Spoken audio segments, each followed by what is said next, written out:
Your origin is one of hardship and infamous triumphs. Making your way from the back alleys of Revelia, you gain fame as a thief among thieves. Recruited by Horseshoe Bay's notorious Red Cloak gang, CC, you master the sword as a cutthroat. Slowly, you start to learn the art of hiding in plain sight, never making yourself known to a crowd. You hone your tradecraft and learn the art of stealth and apply your other skills. As a cutthroat, you go from 0 to hero. Now, you creep through dungeons unseen as you slip past monsters and murder, ambushing your foes from the shadows and unleashing unfathomable damage on your prey.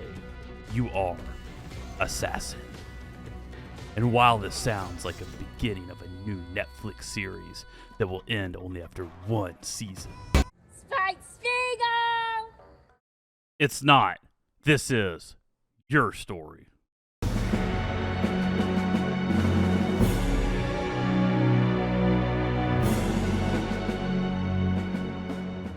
What's up, y'all? It's Legenis, and this is the Ultimate Assassin Guide. I'm very pleased to start making YouTube videos. I hope y'all really enjoyed this.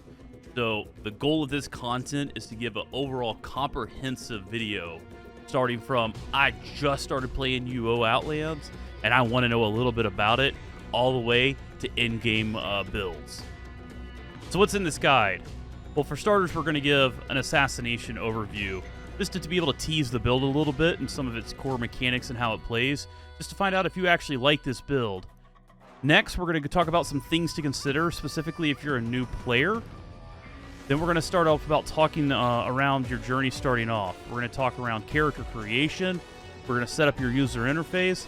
And then I'm going to talk you through how to level efficiently and quickly through the new character process. And then we're going to become a thief. We're going to steal our way from rags to riches. So I'll give a light explanation on some thief mechanics. I'll link you to some really good videos as well on how to improve as a thief if you are really interested in that gameplay as well.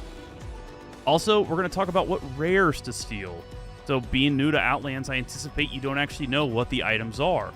I'm going to give you a list of what items to look for, what their icons are like, and things to look out for. I'm also going to walk you through how to sell those goods. I believe not only should you be able to know how to steal and what to steal, but you should know how to get rid of those things and get your gold. After you acquire enough gold, we'll continue our journey as a thief by acquiring the Thieves Codex and start leveling that up. Eventually, we will then become an assassin. Once an assassin, we will start working up our final in-game template of skills and attributes. I will go over a deep dive of all of the mechanics you're going to need to know to play this build. We're going to start farming for our in-game items as an assassin. And I'll also go over Razor scripts and how Razor works, so that way you can have a little bit more quality of life. After that, you're going to know how to be an assassin, and you're going to start farming up to that in-game. We're going to start by completing the Thieves Codex, and once you get enough money, you're also going to work on getting your shadow aspects unlocked, getting your other weapon codexes purchased, getting your mastery chain, and other notable farming spots will be discussed as well. Once you've made it through this comprehensive video, you will know everything there needs to be about the thief. You will have tools and links down below that will give you vital information about your Outlands journey, and you will be prepared to take on the server. Oh yeah, and before I forget, don't forget to like and subscribe.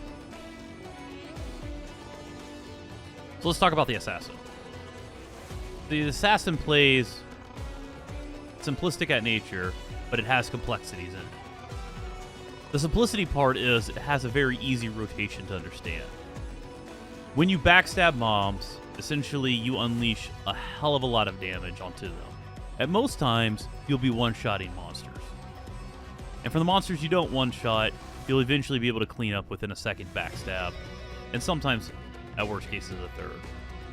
However, as you grow in power, you will be able to one-shot even the most ferocious monsters in the game.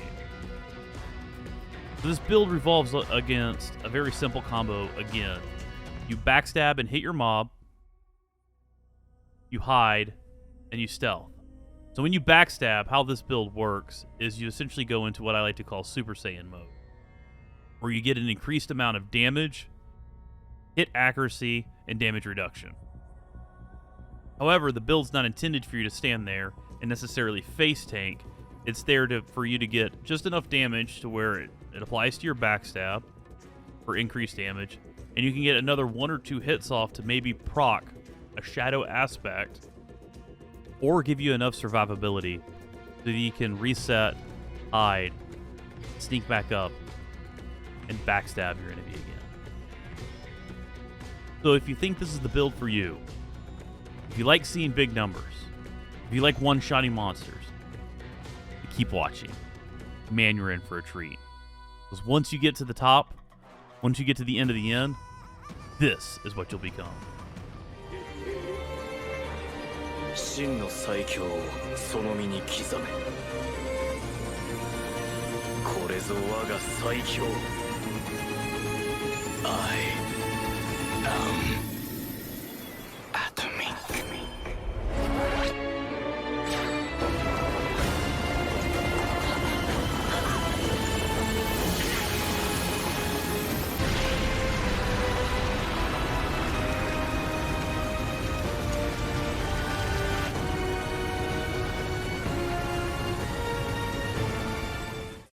Alright, so let's go ahead and start firing up the game and showing y'all the character creation process and getting this whole entire build set up. Now, I'm going to go ahead and assume that you've already downloaded and installed Outlands. If not, just go to uooutlands.com and click on the link up at the top to go ahead and downloading the game and setting up your account. Once you've got that up and going, we're going to go ahead and fire up Outlands. You'll notice 2 things that start up, obviously the UO client and Razor. If you're not familiar with Razor, it's a good way of doing essentially some small macroing or some heavy end scripting and setting up some friends lists and kind of a lot of quality of life features. Now, with your account, you're going to get logged in. You're going to select the account. You can have up to 3 accounts on UO Outlands. So I'm going to select this account right here. I'm going to go ahead and click create, and it's going to say unable to connect to game server. Why is that? Because we're doing it fucking live. There we go. Figures. Alright, so we're going to go ahead and create a new character. I'm going to call this Warcraft Refugee. There's 2 F's in Refugee and 2 E's. I don't fucking know. This is good enough for me. Let's see. We're going to give ourselves a mohawk. We're going to give ourselves a short beard. Why not? Earn ourselves random skin tone. And just for some colorful look, we'll make sure we got, and then we'll do some washed out pants. There we go. We're gonna hit next. Now the big thing for me when I create my characters, I always, unless I'm creating a warrior, will give everything 60 strength. Now, you will be creating a thief and leveling up an overall thief, but I want you to make sure that you're as most prepared as possible for being able to go in and tackle the elements as a thief. So this might seem a little weird, but just roll with me for a little bit and I'll explain it once I get into the game. So I want you to go ahead and select, for your first skill, I want you to go ahead and select Majoring. We're going to go ahead and set this to 50, this to 49, and this to 1. To easily do this, on this third one, drag this all the way down to 1, and the other 2 will naturally go up. The second one, I want you to go ahead all the way down to the bottom, and you're going to select Wrestling. Again, I'm going to explain this in-game. Typically, if you take too long doing this, it kind of times out. It's a little weird. The third skill, I'm going to have you select Necromancery. Go ahead and hit Next. We're going to enter the game. And now that we're in here, the name may not have been taken because I'm pretty sure I misspelled Refugee. Alright. We're going to take our first couple of steps. Aha! We did it. We didn't color our hair at all. Apparently, we're just going to be a gray beard. Let's go ahead and hit our skills. Now, I will go through setting up the user interface, but I kind of want to go ahead and talk through the skills real quick. I personally, there is an option to update to a different skills interface, and I tend to like this because you can sort really easily on it. All right. So when we started our build, you see right here, we've got Majory with 50 skill. We've got Wrestling with 49 skill, and we've got Necromancery with 1.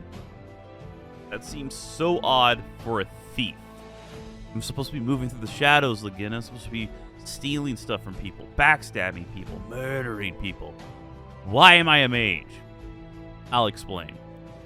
So, as a mage, it comes with a huge toolkit of defensive spells and shields, reflective shields and armor, teleportation, and long-scale gating and recalling. We're not going to necessarily get to opening up portals, but we will at least get to the point where you can recall your own character from any point to any point in the world. This will be temporary, as we will be dropping magery later in the game.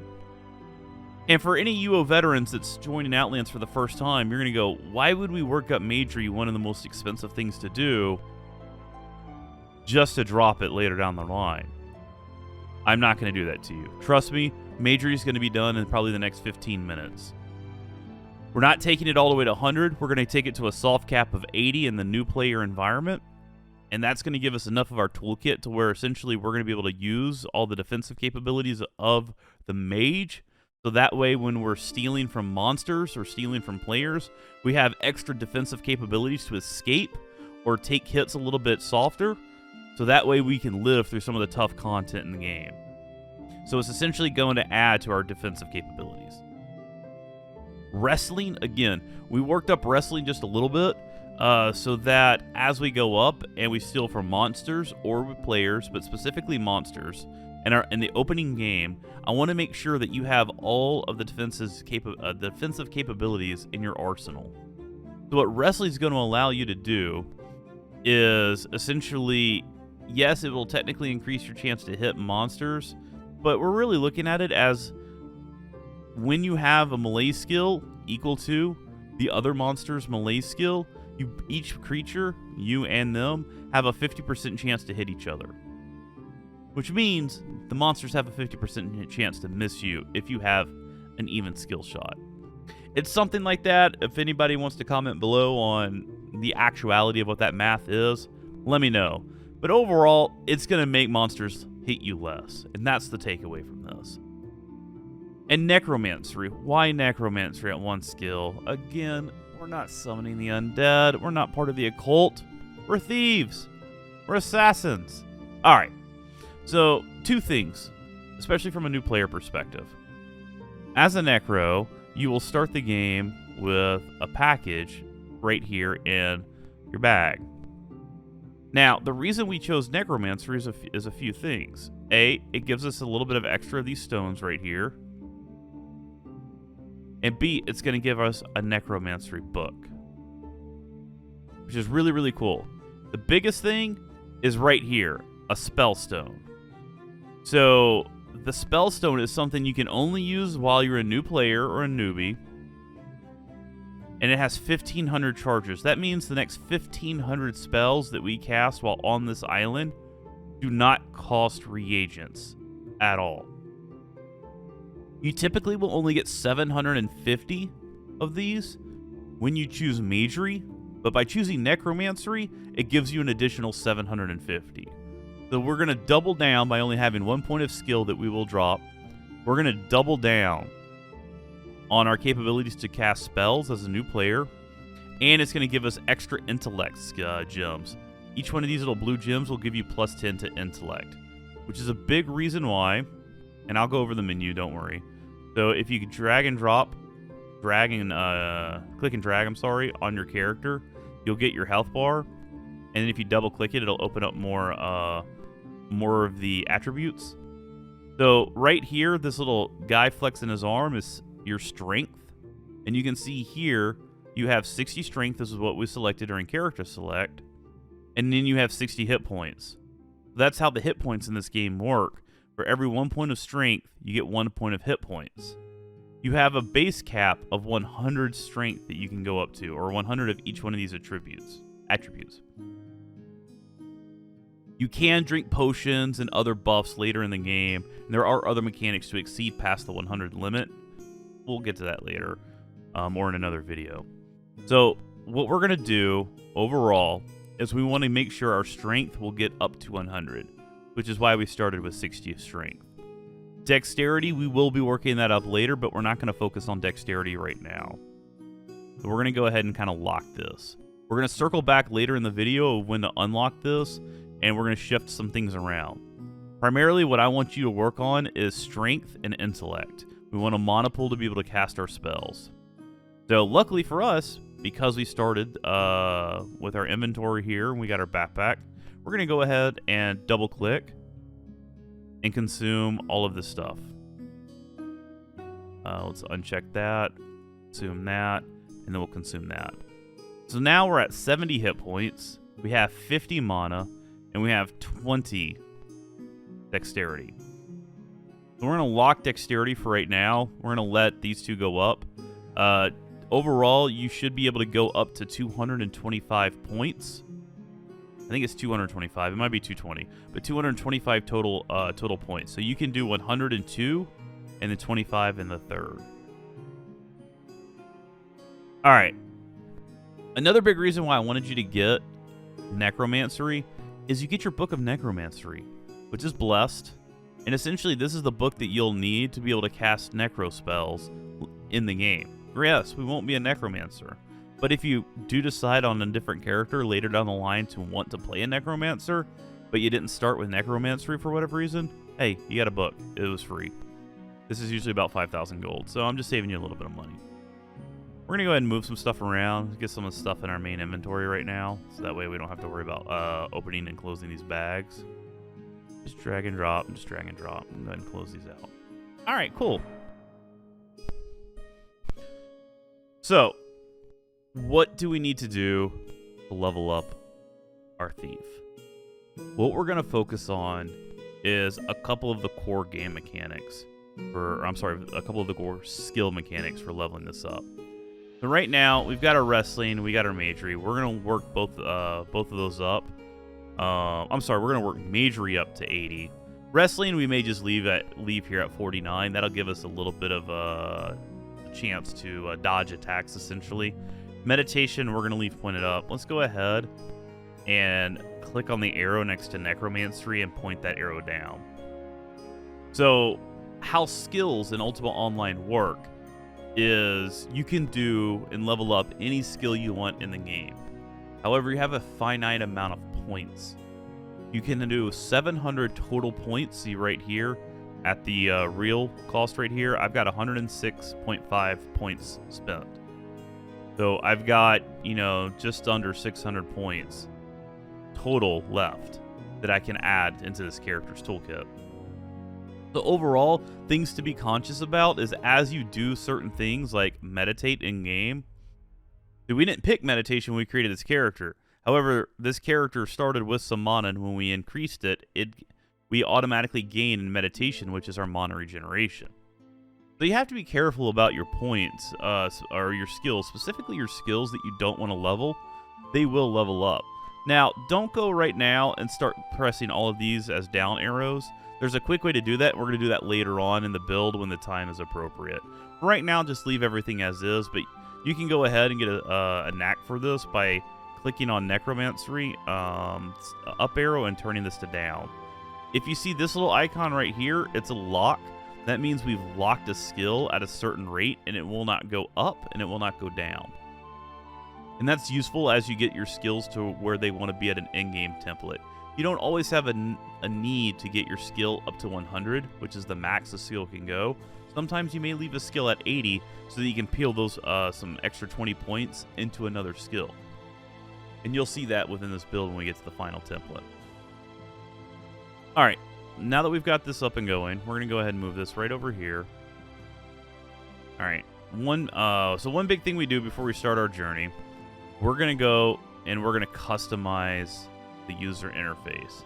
Because before I start running all over the place, I want to make sure that my UI is set up the way I want it, and the UI that I would say is probably most optimal to my gameplay, but it will definitely help y'all with a lot of quality of life as well. So with that, we're going to go ahead and lower this right here. So one of the first things we're going to go ahead and do is we're going to open up our world map. So up here at the top, you have this little line of different options and menus. Typically right up here at the very tippy top, you can click and drag it in some of this little gray space. Not the actual buttons, but the actual kind of like space in between the buttons. So you can click and move this, and you can click on the arrow to open and expand it. So we don't want to use map. This is the old school map from Ultima Online. It's kind of worthless. What we want to click on is world map. And the world map will give us all types of capabilities. So you can expand it, shorten it, make it any shape you want. You can also see anywhere on the world. So you can zoom out and zoom in. It'll show you points of interest as well. You can see here that we've got Prevalia, which is one of the main cities. We can zoom in and see this is Cambria, one of the other towns, Horseshoe Bay. If you hold down Alt, you can drag and drop and move the map around as well. So if you're looking for something, here you see the skull. This is Mausoleum. We'll be talking about that that dungeon later in the video. So you can find dungeons right here. You can find healers or shrines. You can find healers, which are these little plus symbols right here. So it's very nice to be able to figure out where you are in the world. There's some settings to the map as well we won't be diving into necessarily. But if you right-click on the map, you've got all these fun settings right here to customize. So one thing that I do, and I do recommend this, is when you right-click on the map, this is my personal preference. I like to click flip the map. And what this does is it forces north to go straight up. How Ultima Online played back in the 90s when it released is north is technically at this angle right here. This is north in the real world. So when you move in the game, when someone says go north, they don't mean go up. They mean go at an angle like this. This is technically north. Because you can see how all the houses, everything will face in a diagonal pattern in this game. The west is this way to this corner, east is this corner, and south is this corner. However, there's a lot of different things in the world, specifically treasure maps. When you view pictures of the world and you have to go treasure map hunting, those pictures will show north within the map pointing straight up. So the world has actually shifted a little bit. And you'll see that kind of common with also one of our websites called Explore Outlands. So what I like to do with mine is for here, I just click flip map where north goes straight up.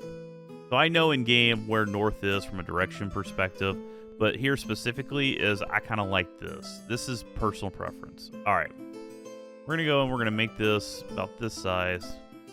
We're gonna go and do this. We're gonna move this back up here. We're gonna leave that alone for a little bit. All right, now we're gonna go through all of the different user interface settings real quick. And I'm going to do a one-for-one exactly what my character has set up. Got my water? Great. Let the talking begin. So we're going to go ahead and I'm going to open up right here on my side monitor what everything looks like. We're going to go here to options. And real quickly, I'm going to unselect in video, reduce FPS, so that way the video quality stays looking good. So, all right, under general, this is what I do. This is, again, all my preferences, but a lot of this I will recommend if you are new to the game. So I'm going to go ahead and click on Always Run. How the game works inherently is if you have your mouse close to your character, you will walk. And if you have your mouse further away from your character, you will run. The thing I don't like about this is if you're in a tight situations, you have to know to move your mouse here to here. So it's a more movement versus if you just had kind of controlled movement or a very controlled amount of space in the middle of your screen. That's a personal preference for me, but I've always liked to always run. I will say unless hidden because you don't want to run out of stealth. I'm going to click auto open doors and smooth doors. Some of these things I may not exactly know what they do, but it kind of makes sense. I don't know what smooth doors does, but if I'm opening a door, I want it to be smooth. We're going to auto open corpses 2 yards away. We're going to go ahead and click on skip empty corpses. And then we're going to scroll down to the next section. Now some things I've seen a lot of other players like. So we're going to click on this checkbox right here. A lot of people like to say show percentage, and it shows the percentage of a mob's health above their head. For backstabbing, for me, it's all about knowing where the mob's location is.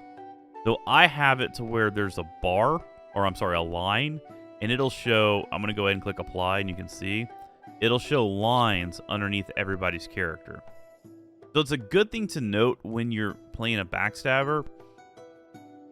When you're stealthing and you walk into a monster, it can pop you out of stealth. So you want to know exactly the tile the monster is standing on, because some monsters are actually pretty big in this game, and they may look like they're taking up about 5 or 6 tiles, but technically they're only on a single tile. So here I can see where this tile is based off where he's standing right here. It's not here, it's not up here, it's not right there, it's this tile right here. So this helps you out. Another thing you can do is right down here in the menu, clicking on auras under feet, clicking always. Yes. So now, not only do you see a little hit point bar, but now you see an aura under the feet as well. So you know exactly where that tile is. So you can see I'm right here. I move one right here. I'm the tile just to the east of this character. Now we're on the same tile, and now I've moved one tile away. So this will help you keep up with where you are and where your opponents are as you're going through dungeons. This is very helpful for not accidentally running into mobs, which is going to happen, by the way. It's perfectly fine. I did it like 17 times yesterday. You get antsy, and that's perfectly all right. Now, all right, so moving down through the menu, we're going to go ahead and head to the next section, which is the groups and context. Still, we're in general. So one of the things I'm going to go ahead and do is unclick, hold Alt to close anchored gumps. I like to, what this means is if I have a couple of different menus from 2 different players' health bars, I can't right click and close this. I have to hold down Alt by default. What this will allow me to do is I can just right click it and it goes really quickly. The use standard skill gump, this is what you saw earlier. I like to uncheck this so I can see this menu right here. Typically, if you don't have it checked, you'll see this little parchment scroll and all the skills are buried and there's no way to sort it.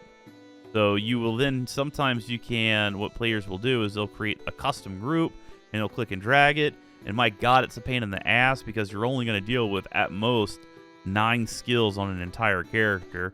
Typically, you'll see 8, sometimes 7, because 700 skill points, 7 things at 100. There you go. So we're going to unclick that, and we're going to go back to our old skills menu. Nice interface where we can sort things by name in alphabetical order or by skill cap. And it'll auto do some math for us as well. All right, for grid loot, we're going to go ahead and click on both. Trust me on this, you're going to want it. This will add a user interface to looting monsters. It'll also open up essentially the inventory container of the dead monster as well. So you get to see a little bit of both worlds. Both have their advantages, and we might touch base on that later. All right, we'll leave this checked. We're going to go ahead and check use Outland themes for grid loot. This adds a little bit better graphics to it. And then we're going to hold shift to split stacks. What that will do for us, instead of us having to, by default, when we click and drag something, it asks us how much we need. By default, it'll just let us move things around. So this will be for like oh shit situations and you got to move stuff really fast. You don't want to have to be hitting shift as well. Plus, most games these days, split stack is usually holding shift, so that kind of makes sense for mostly everybody in the world. In the next section under miscellaneous, the only thing we're going to do here is we're going to click on show target range identifier. So that way when we have a target and we're hovering over it, it'll tell us how many tiles away it is. If you want circle of transparency, which essentially one of the things about UO is, let's say on my character right here, if I go behind this house, I can't see my character anymore. I'm fucking gone. I disappeared. Turning on circle of transparency will let you see through objects so that you can see where you are in the game. You can turn on how much the transparency is, whether you want full or whether you want gradient, so you can kind of barely see through it, or you want to be able to fully see through it. A skill. Oh, sorry. I hit the default button. Let's not undo our work. There we go. Or you want to be able to fully see through it. And then you can kind of mess with how much you can see through from the transparency right here. So I'm going to let you play with that, but typically I don't play with that on. But there's times where I will turn it on because I need to be able to see myself. All right, as we continue to scroll down, this section right here is going to be all about your play style as an individual. I will explain what I do and why I do it. Everything else, this is up for you. So in this game, on Outlands, unlike traditional UO, you can click and drag. And when you click and drag, it'll select the health bars of the various things that you've selected, whether they're good or bad. And you can see here, to close all this, I now have to right-click on every single one of these. So if you're in a group with 15 of your guildmates, plus there's like 8 mobs, and you're trying to get to the mobs, and you do this, you're going to highlight everybody at once, friend and foe, and then you'll have to do that one at a time. So my settings, what I do is the select monster modifier, I set this to none.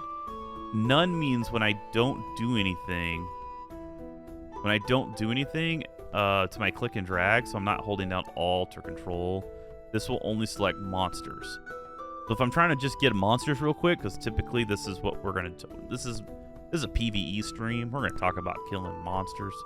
So clicking and dragging real quick to get monster health bars, and not getting all party members, or specifically like the drive-by blue that happened to be in the pack. Maybe I don't care about this guy, so I'm not going to get his monster. I'm sorry, his health bar. Or if there's a gray in the pack, or someone's pet in the pack, I'm not going to get that either. Now, what I also do is, there's times where you want to target people. So I select that to Alt, and then the Alt modifier, so I can get a good catch 22. I do Control. You can do this however you want, but that's just kind of the general idea of what these do. I'm also going to move the positioning to right about here and here. And then I'm going to click anchored health bars. So when I do a drag and drop, you know how I used to have to click one at a time to be able to close one bar at a time? Anchored means they're all in a group. So I could shift and drag. Here we go. I'll show you what it looks like. Why? So now that they're anchored, they're all connected to each other. They used to be individually spaced, and you'd have to click them one at a time. So anchored means they're connected. So they move as one unit. But if I close them, they close as, right now, a single unit. We can turn it on to where they close all overall as a unit as well. So I also have use custom health bar gumps. What this will allow you to do is now you've got this user interface instead of this user interface, which is a little bit wonky, right? Like this is a little much on the space perspective. Also, if you're used to this interface right here for your hit points, your mana, and your stamina, going to your custom bars as well, it'll just give you 3 different bars right here. So it gets a little bit cleaner from that perspective. And the monster bars are a little bit thinner as well, so you can fit more on your screen without taking up as much space. So I like it, but that's a personal preference.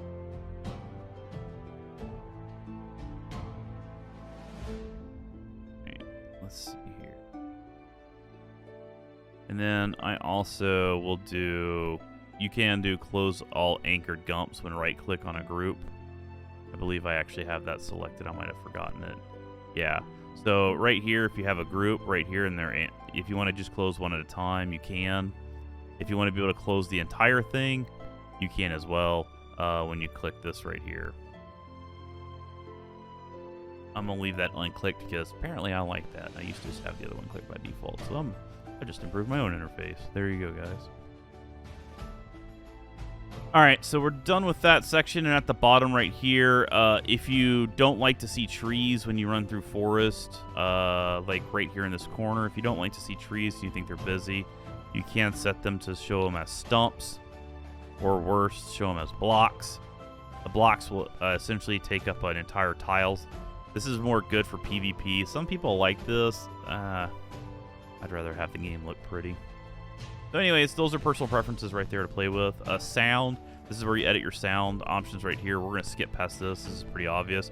If you'd like to hear the sound in the background when you don't have the game selected, reproduce sound right here is what you're looking for. All right, from a video perspective, this is a big thing to note. The FPS. Do not turn this all the way up. It actually does.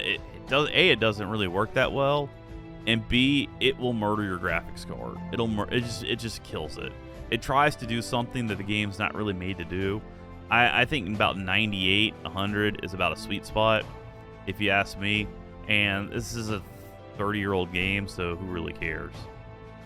If you were running multiple accounts, I highly recommend on your other accounts to have reduced FPS when inactive. So it reduces your CPU cycles on your other games. It'll take it from like 15 to 20% CPU utilization to about 2%. So about an 18% reduction, or I'm sorry, about a 90-something% reduction in overall CPU cycles when it's inactive. So highly recommend that for doing when you're running multiple accounts. You may have like crafters in your house doing stuff in the back end. Do this. I have it unclicked right now, so that way when I tab over to my other client, this still shows a high refresh rate for my recording, and that's the only reason I have that unselected right now. All right, so a lot of stuff in here is going to be personal preference. When I play, this is my interface in game. This is my actual character on the main server right now. So you can see I have my video has essentially stops right here from a visualization of the game, and then I have essentially a black space down here, and this is where I have a lot of my menu options and stuff like that. I've even debated about changing this, but for the focus of this video, what I plan on doing is I'm just going to say always full size the game window, and that will essentially stretch it to where the game is taking up your whole monitor. You can go borderless as well. The thing I've noticed about borderless is if you're doing multi-monitors, it will only display borderless on your primary monitor. And right now, the monitor I record off of is my secondary monitor, and that's what I stream. So you don't see the Alt-Tab pop-up windows. So we're just going to leave this in borderless mode. Default zoom. So whenever the game kind of recalibrates itself from a zooming perspective, you can set this to where if you like to be zoomed in or not. I like to be zoomed in a little bit more. Like, this is too far out for me. I like to see a little bit more of the game, so I usually set mine to 3. The big thing is to enable your mouse wheel. So essentially, if you think that's too close or you want to kind of get in closer, you can now hold down Control and scroll on your mouse wheel to get even closer. You can get real up in there, right? Or you can zoom all the way out to Narnia and you run around. One of the biggest things you're going to notice about Outlands is how well the client behaves. When you scroll this far out, it gets a little wonky. But if I was to go like right here, the game runs smooth as butter. You don't see all the cropping in the corners like you do in some of the old games. And the actual main UO servers, oh dude, they can't even handle this. So this is really nice. This is a really nice feature. Hopefully the other servers have gotten better, in 2023. But from my experience playing in like 2015 on some of the UO Forever and stuff like that, it didn't always run smooth as butter. All right, so we're gonna upscale graphics when zoomed in. Light levels, this is a personal preference. I like it to where it always looks like it's nighttime. In this game, you don't have to deal with was it night sight or night sight potions, and you don't have to deal with like dungeons being super dark. So if you want to set your light level, you can click apply, and if you want it to be like super dark, you can do that. If you want it to be super bright, you can do that too. I typically do like a happy medium to where it kind of always looks like it's a little dusk. But that can be drowsy for people, so let's just say we'll set it to 28, so that way we can kind of see some differences in shadows.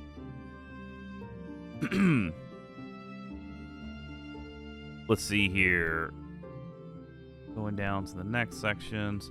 So for me, shadows, one of the big things I did, and I've actually gotten some feedback on this, the terrain shadow levels, I turned this up to infinity, if you ask me. This adds a little bit more. You don't see it here, but in terrain, you'll see a little bit more texture in the terrain when there's technically a little bit of a hill. Sometimes those are hard to notice in UO. This will add a little bit more depth to it so you can actually see it. It looks really good. And anti-aliasing I don't use. I can't notice a difference on this game. So macros and tooltips. I think tooltips is selected by default. Fonts, if this is too small, if this text right here is too small for you, you're not alone. So what I do is I have that's classic UO selected. It's a little bit bigger. You could pan to any one of these. And I also have the force the code in the journal. So here you can go up here, you can click on journal. And essentially this will show you everything that's happening around you from a parchment perspective. This is also the best way to click on guild chat. So what I'm going to do is now hit OK to this bigger setting. I'm going to say hello world. And the text is slightly bigger. Not insane, but it is slightly bigger. And then we're going to open up our journal. I forget, the journal you may have to log in and out on. But you'll definitely notice it in the system messages as well. So that's a good thing to note. Also, if you're in a guild and you're trying to keep up with guild chat, if you open up your journal and you just unclick everything except for guild, this will show you your guild and your alliance. There's also dark mode. All right, so that's the fonts. Speech is a little bit cool. So you can toggle up your dialogue if you, so now this is actually bigger now. So it took a second, but now this is really kicked in. So you can see this is so much bigger. If you set your delays, it means a lot of the spam text in the game will just sit there for forever. But if you do have trouble reading, I'm not a very fast reader myself. You can set this a little bit higher. I don't recommend doing anything over 150. I think it's like a multiplier, so like 150 is like 50% longer. So be generous with this. I don't really have anything else here that I've done. The one cool thing, if you again using saying this out loud in game, hello world. This is just like a blah grayish text. You can come over here and click on speech color. And then you can select any text or color that you want. So I'm going to do this because I like this purple. I'm going to hit apply when I do that. And now I've got a purple. You can do anything you want. So, and when you change that color, other players in the world will see your color of text. This guy chose green. I typically will choose green, to be honest with you, because I feel like it pops really well. See? Alright. Combat spells. Let's talk combat spells. So before I dive into combat spells, because I talk a little bit about setting some stuff up, and everybody always asks me, hey, how'd you get this color? Hey, how'd you do this? How'd you do that? It has to play with a couple different features, and combat spells plays into it. So when you start, well, I'm sorry, not when you start, but while you're in the game, if you hold down Control and Shift at the same time,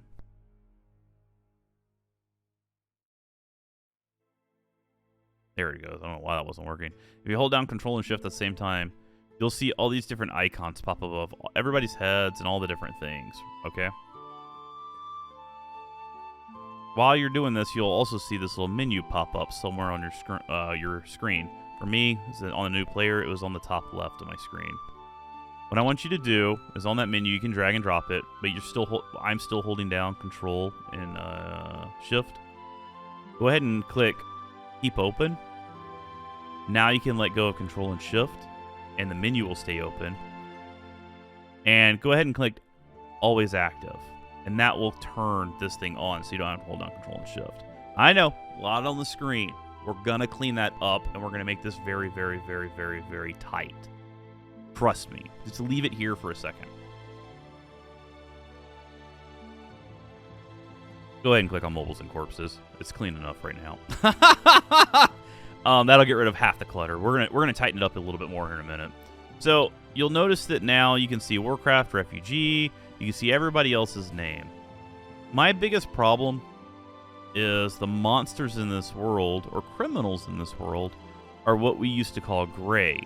So UO ran off of a system called the blue, gray, and red system.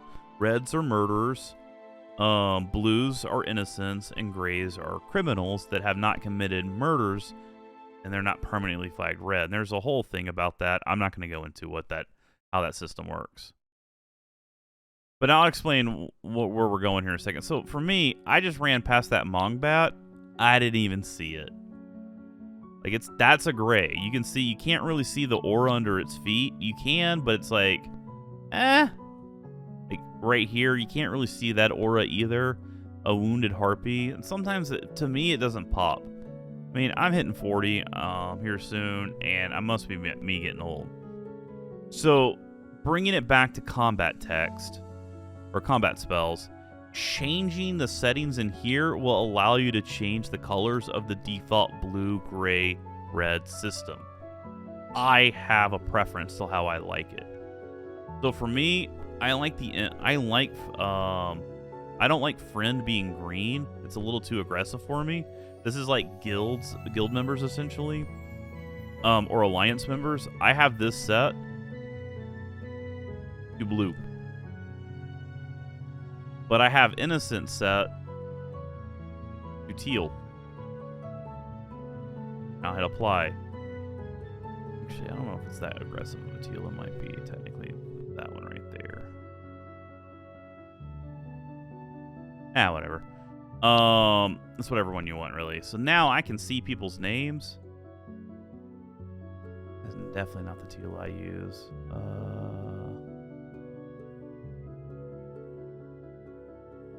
There it is. So I have this system right here to where I can see people's names when they run by. And then if I see a blue, which I'm not going to because I'm on a brand new character, I'm not in a guild or an alliance, it really sticks out a little bit better for me, like a friend. I like this color. I got used to it playing. I think it was one of the battlefields, but specifically, this is your call. You can leave the old school blue if you want. I don't have a problem with it. The big thing I changed for me was the gray, because I don't notice gray that well. So what I do is I have a kind of a purplish gray. I click on the top purple. It's the third one over. This one I know for a fact. It's the third one over at the very top, and then I take my brightness and I click it twice to the right. That for this, and can be attacked. I forgot to do the brightness, and I'm going to hit apply. And for me, this is what gray looks like for me. I can see this from a mile away, and it stands out from like the corpse inventory and stuff like that. So if I have corpses, I can easily see and navigate. It also helps me see the auras under the feet as well. Personal preference, guys. Personal preference. The one thing I also really like doing is changing murder to bright red, because it's kind of pink in this game, and I don't remember it. I don't remember it being pink, so that's just me. All right, the other stuff that I have that I do is the bigger energy bolt, the show buff duration, and cast spells by one click. So that way, if you have your spell book going and you have your thing out and you click it, you'll cast protection right away. Okay, you don't have to double click the icon. All right, so moving on to counters. This is a big one for me. This kind of gives you good inventory management. We're click enable counters. This is personal preference right here. I have 3 rows and I have 10 columns. Why 10 columns? That is because there are, when you do gathering, and I do a lot of gathering. Specifically skinning, so I can get leather for tailoring. There's exactly 10 colors in the game. There's default, and then there's 8 colored leathers. There's 8 colored woods. There's 8 colored ingots or ore that will drop in the world. So this right here will allow you to put every one of those on an entire column. And then as you loot, you'll be able to see how much you have for each individual one. That's why I went with 10. You can do whatever you want. But essentially how this works is you can put things like bandages, potions, food. If you have a single item but you want to say, hey, do I still have it in my inventory? So that way it's more like an on-off thing. You can see that as well. Bandages, you can click this and then click on a target to bandage. I know that's not the most optimal way, but you can do it. You can also double click and drink your potions if I was able to drink a potion, but I'm at full life right now. So you can use the items from the inventory like this. You can also put gold right here and it'll tell you how much gold you have. But we're going to do that a little bit different. That moves us on to the info bar. We're going to go ahead and click show info bar and turn this up, and you see this info bar up here right here. This info bar, it'll have your name on it, your hit points, how much mana you have, stamina. This is the big important stuff right here. This is how much weight you have. This is your carrying capacity. How much stuff can you pick up and move? Right now I'm at 29 of 285 stones, and we use stones as kind of like the weight, the measuring weight. But you can add other things to this. So we're going to go ahead and add a line. We're going to do gold. We're going to make it kind of a darkish yellow. And we're going to do gold. We're going to apply. Right now, I got 0 gold. We're going to hit add item. We're going to type crime. I'm going to do that purple thing again that I like. But I'm going to leave it the dark purple. Ah, fuck it. We'll make it the bright one. And then I'm going to come down here and I'm going to do criminal timer. Apply. Right now it's at 0. So if I commit a crime, like stealing from somebody or looting a player's corpse, it'll tell me how many seconds I have until I'm going to turn blue again. Very good thing to keep an eye on. Very good thing to keep an eye on. All right. Move back to the starting area real quick since we haven't really talked through Shelter Island, which is the island we're currently on. All right, we're going to go to interface.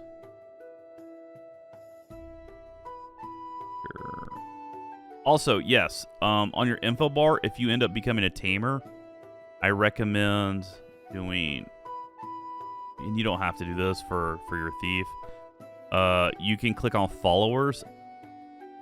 If you're a tamer or if you're a summoner and you're summoning elementals and stuff like that, this will tell you your follower count right here.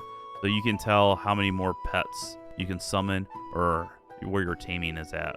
So if something dies, like if one of your earth elementals dies, that count will go from, let's say, 4 to 2. So it's a good way to keep up with it. But we're not going to worry about that on this character, but I wanted to mention that. All right. Interface. This is big personal preference for me. I hate the default inventory. I can't stand it. I increase it to 165, which increases the size of the bag by 65%. There's a lot of crap you end up carrying. A lot. This may look excessive for what I've got. This is my inventory with all of my blessed books and scrolls and rune books and codexes and dungeon torches for looking good, my ethereal mounts and my jousting equipment, my potions, my spares. This is what it looks like before I start farming. I like the big inventory. If you click scale items to inside of containers, it makes everything super pixely and super big, and I think it looks kind of dog shit. So I don't do that. Maybe one day they'll add it to where you can appropriately scale items a little bit, and not have it a 1-for-1 or nothing. So you can actually maybe make them 10% bigger. I don't know. I click override gum containers. I click remember every container position. This is going to help you as a thief. You can do the hues if you want. I'm going to leave it off for this thing. I'm going to click OK. Oh, one big thing I like, this is again preference thing. I like the new gems and new reagents. For me, there's 2 reasons. The new gems, It moves away from the gems being essentially like almost a single pixel dot in an inventory, and it makes them a little bit bigger so you can recognize when they're there. And the reagents, they are slightly thicker in graphics, but I like it because you can click and drag them a little bit easier. It has less false space. Like the spider silk, if you're familiar with that, it's essentially, literally, it looks like a spider's web in your inventory. It's really small. But if you click in between the lines, that 1 pixel, you technically didn't select it. This adds it to where it's a little bit better to select. Apply, experimental. This is going to save your life so many times. Click on disable default UL hotkeys. Click disable right click and left click at the same time as auto move. Right now in the game, if I accidentally click both my mouse buttons, it would essentially, there it goes, it auto runs. So if I'm in a panic and I accidentally hit both my mouse buttons in a dungeon, all of a sudden my character's just gonna start fucking running, and I don't want him to be running. Look, no hands. I said, look, Ma, no hands. All right, hit apply. This doesn't happen anymore. Profile manager, window manager, gut manager. We're gonna skip all that. Ignore list. We're gonna skip that as well. We're gonna go back to nameplates now. Nameplates is that circle back to these things right here. This is how you configure the things that go above the head. So for nameplates, there's going to be a couple things we're going to do. We're going to click on these two right here, which is going to essentially put a little blue bar. You don't have to do the blue bar. We're going to put a blue bar right here, and that's going to indicate the hit points of the monster. And also, that's this button right here. And this one right here will essentially turn the actual name itself, the background of it, like this faded little teal area, into a health bar as well. So the entire thing will act as a health bar. You could technically run it like this if you want to, and it'll still act as a health bar. For whatever reason, I kind of like them both.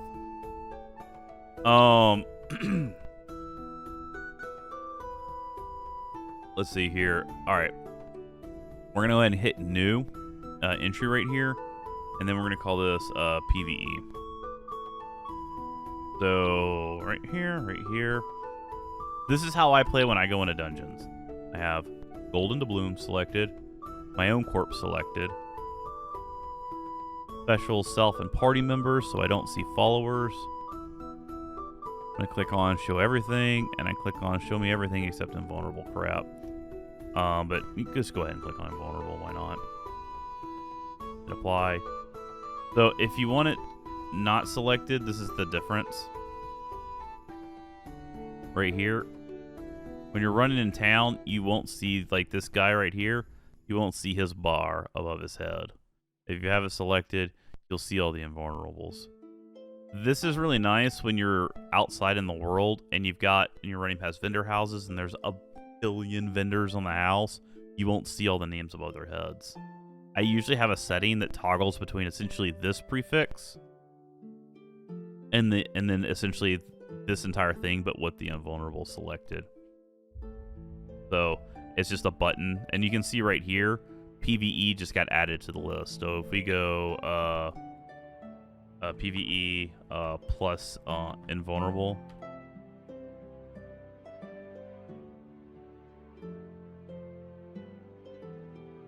Okay, and we're just going to select everything here. Select gold, select own, select party member self, and select all this stuff right here. Okay, so we can click this. Now we can see everything, and we can click this not. So this essentially will give us a way of shifting in between various things. All right, here's the big thing. Well, why did we click on gold in the blooms? Sadly, people like to take gold in the game and throw it on the ground. And they think they get clever sometimes because they may or may not throw it behind a wall. Because as we discussed earlier, you can't see me right here. If you can't see me, and this is off, and this is off, aside from that line, how do you know that this character is here? Oh, circle of transparency. Again, most people don't use circle of transparency. So I can put a pile of gold on the ground where I'm currently standing. you'll never see it being there if you don't have circle of transparency on. So people can sometimes hide gold in dungeons. If you have this selected, it'll literally tell you, just like this bar right here, gold and how much gold's on the ground. Gold, 10,000 gold, 20,000 gold, 100,000 gold. And you'll be like, I don't know why, and be like, and that's mine. Drag it, pick it up off the ground, keep on going. Free money. No, there you go. Especially this is going to be good if you're a new player and you've made it this far in the user interface tutorial, because if you find a pile of gold of 10,000 or 50,000, or you're not going to be able to carry 50, but 10 to 20,000 gold sitting on the ground, grab it. Walk out of the dungeon with it. We'll try to get out of the dungeon with it. Maybe they'll attack you, maybe they don't. Alright, cool. So that's that. Cooldowns. We may as well. Alright, cooldowns. I'm going to do this for y'all as a copy-paste exercise. Just roll with it. Alright. 4 cooldowns. We're going to click Show Cooldown. We're going to go... Let's see here. I got a lot of cooldowns, so give me a second. You don't need that. No. Disarm. We're going to hit New. Disarm. Okay. Add trigger. System message. Cooldown is 20 seconds. Pause this if you need to while you're going through it. I'm just going to kind of breeze over it real quick. Hue. This is how you select colors. Any hue works for you. I don't care. Pause during world saves and hide when it's inactive. Some people like to see the cooldown when it's active or inactive or not. It drives me crazy. This is your trigger text. You strike. Your strike disarms your target. So how cooldowns work in this game? Let's say we don't have it hide when inactive, and we go. Where are you? Go the cooldown gump. Here we are. This is the cooldown gump. So you can see disarm isn't doing anything right now. So, what it will look like in the game, going back over to my other client, is if I stealth.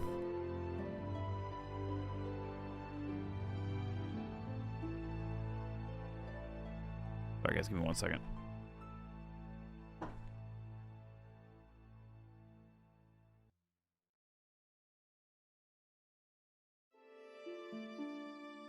Alright. So if I stealth, you can see right here, now my cooldown's been triggered. So you can see I've got 10 seconds cooldown until I can hide again. And then I'm about to stealth right here. So now I'm stealthing and it's another 10 seconds. We'll get into what all this means. But essentially, this is what your cooldown bar does. And it's triggered off the system message text or overhead text. If there's overhead text above your head or system message text in the bottom corner of your screen, the trigger text is what you're looking for. Alright, so disarm is you strike your target to disarm. I will go ahead and give you this one. Might as well. Bandage. We're not going to be using bandages, but why not? You begin to apply bandages. 10-second cooldown. Technically, this is based off your dexterity, so just please be aware of that. Pause, hide when inactive, and I want. What's me? Why? Stealing. We're gonna do new. This is gonna be called stealing. Okay. This red. Not. Pause when inactive. New. Which item will you attempt to steal? Question mark. The 10-second cooldown. Hide.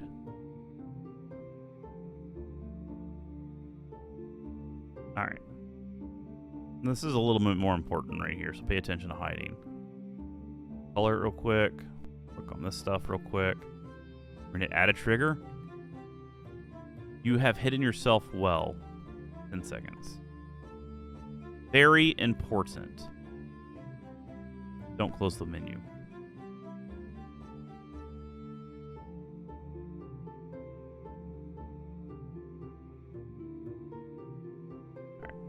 set this back up again. Add a trigger. System message needs to be an overhead message. Hiding comes from being on in an overhead. Again, 10 seconds. Also, we're going to go ahead and add a second trigger, because the cooldown will proc whether you're successful or not if you fail to hide. Overhead message. 10 seconds as well. Apply. Alright. This will cover you whether you're successful or not. It'll visually show you your cooldown. We're going to go ahead and hide that one as inactive. No cooldowns. We'll put our cooldown bar over there for a little bit. Stealth. New.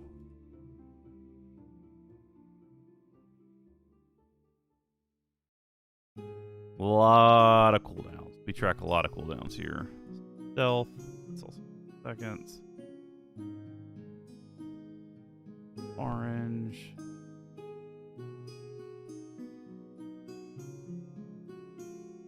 The cool part is there's actually a way to copy and paste this, but I want y'all to actually go in here and create this because I want y'all to learn how to create these. So that way in the future, if you need to create something, say, for your mage, you already know how. Alright, smoke bomb. New. With smoke bomb.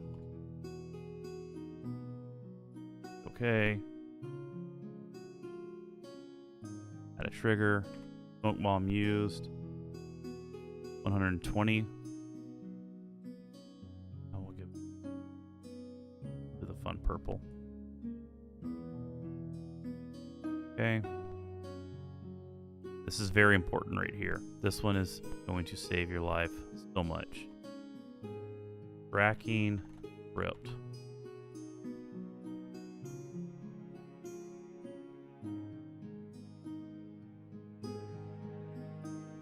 Now tracking, semicolon, or the 2 dots.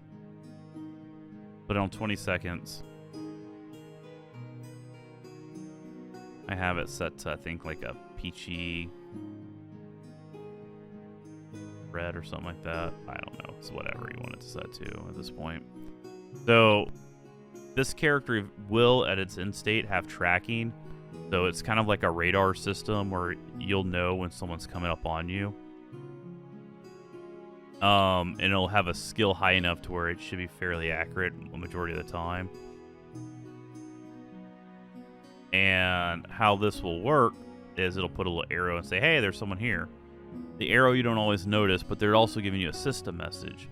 Since we're going to be hyper aware of our cooldowns as a backstabber, making a cooldown around just saying, hey, by the way, I found someone on tracking. And when we set this up, we will only be tracking murderers. We will know a murderer is coming. So we can take defensive measures.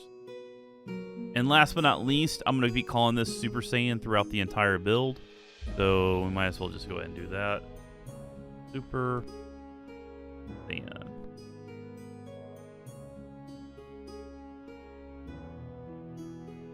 And then from the shadows is what we're going to be tracking. This is a 10 second. And I'm going to do that and make this, I don't know. You can make it whatever. Just make it, I don't care. Why? Alright, so these are all the cooldowns we will be tracking on this build. There's a lot, I know. But hey, now you're ready to go. Alright, so that's all of the user interfaces here. Now we're going to cover a few other things to note as well. Now I'm going to miss some stuff because I'm not perfect and it's not like I have a giant list in front of me. So we're going to click on help right here. We're going to go to commands. We're going to turn a few commands on, but I'm going to walk you through this so that way you know about this menu as well. There is a lot of commands that Outlands has developed that will turn on certain in-game combat options or do certain in-game combat abilities. A lot of it has to deal with having an open bracket and then typing in a word or words without any spaces. I don't think you necessarily have to have the capitalizations correct, but they do caps the big first letter of every new word, so like skill mastery. So if I type bracket skill mastery but with no caps, then that window pops up right there. That's what that does. And you can click on this little info button and it'll tell you what it does. What we're going to do is we're going to go to the mechanics section. So we're going to do, I'm going to go ahead and have y'all click auto use spell scrolls. You can turn that off if you don't want to. Auto stealth, we're going to click this little blue right here. We want this to be disabled. This is very important for a thief. So auto stealth, essentially in the game, will make it to where once you're hidden, if you decide to walk forward and you haven't stealthed, it will stealth for you versus popping you out of stealth. Because how this game functions, we'll get into this, I guess, again later, is you can hide and you go invisible, but you cannot move while you're hidden. And then you need a second skill called stealth to be able to move while hidden.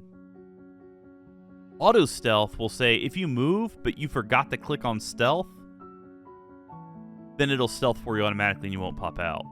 The reason it's important to, because we're also going to be Masters of Shadow from a role-playing perspective, but the reason this is important to disable is as a thief, when you stealth or use this the stealth ability,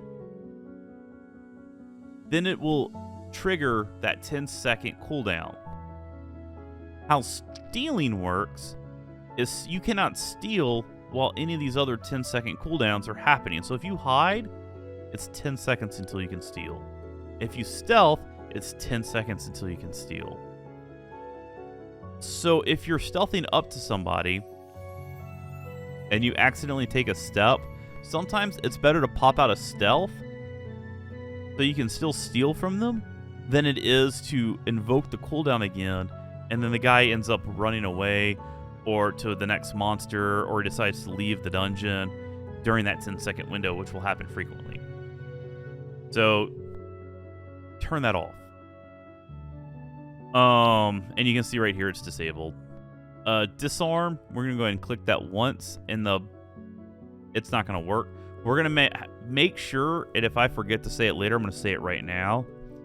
Once you have your swordsmanship worked up to 80, bracket disarm, and in the bottom corner it'll tell you you will now auto disarm your target.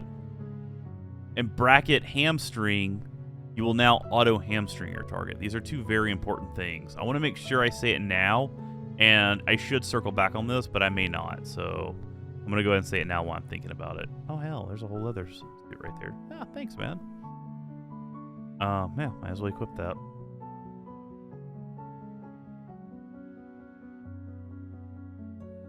Cool. All right. Other things to be aware of. So the fun thing is you can make macros to toggle these on and off. I don't know if you can. That would be so cool if you could click and drag from there.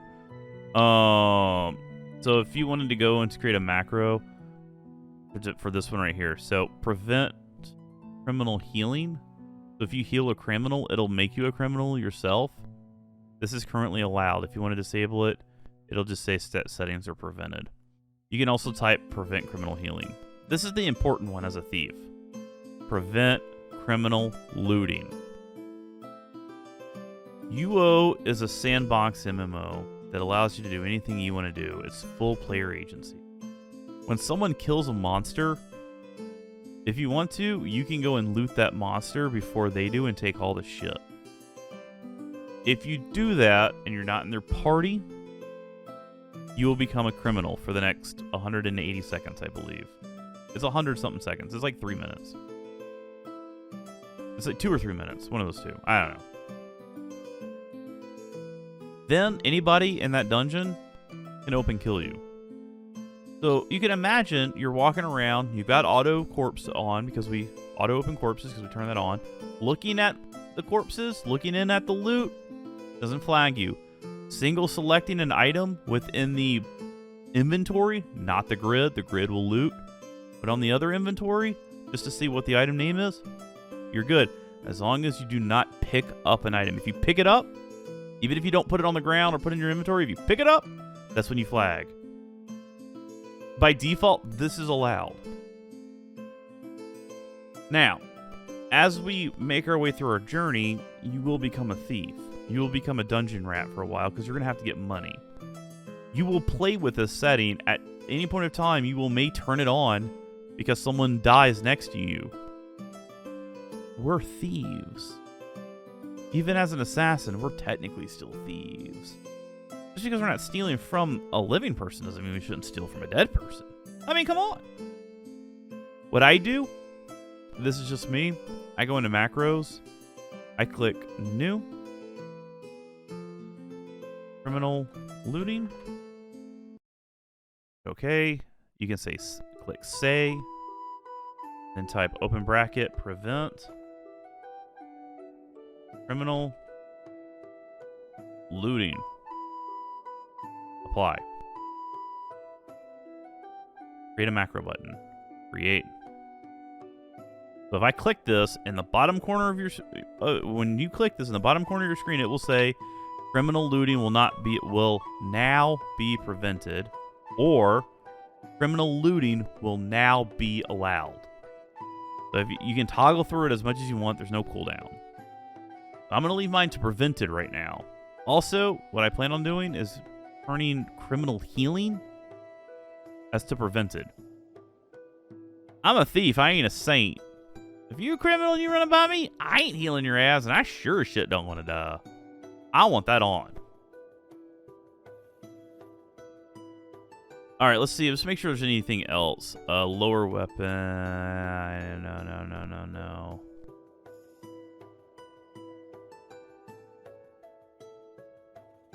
Focused aggression, all kill. Oh, that's kind of cool. I'm gonna leave that there. Text displayed. I think we leave this alone. I'll let you comb through this setting. Codexes. This is one of the in-game systems. If you want to know how to shift between your different stances, so there's 5 archery stance. There's 5 stance for every melee weapon in the game. They give different things for each different one. It's fun.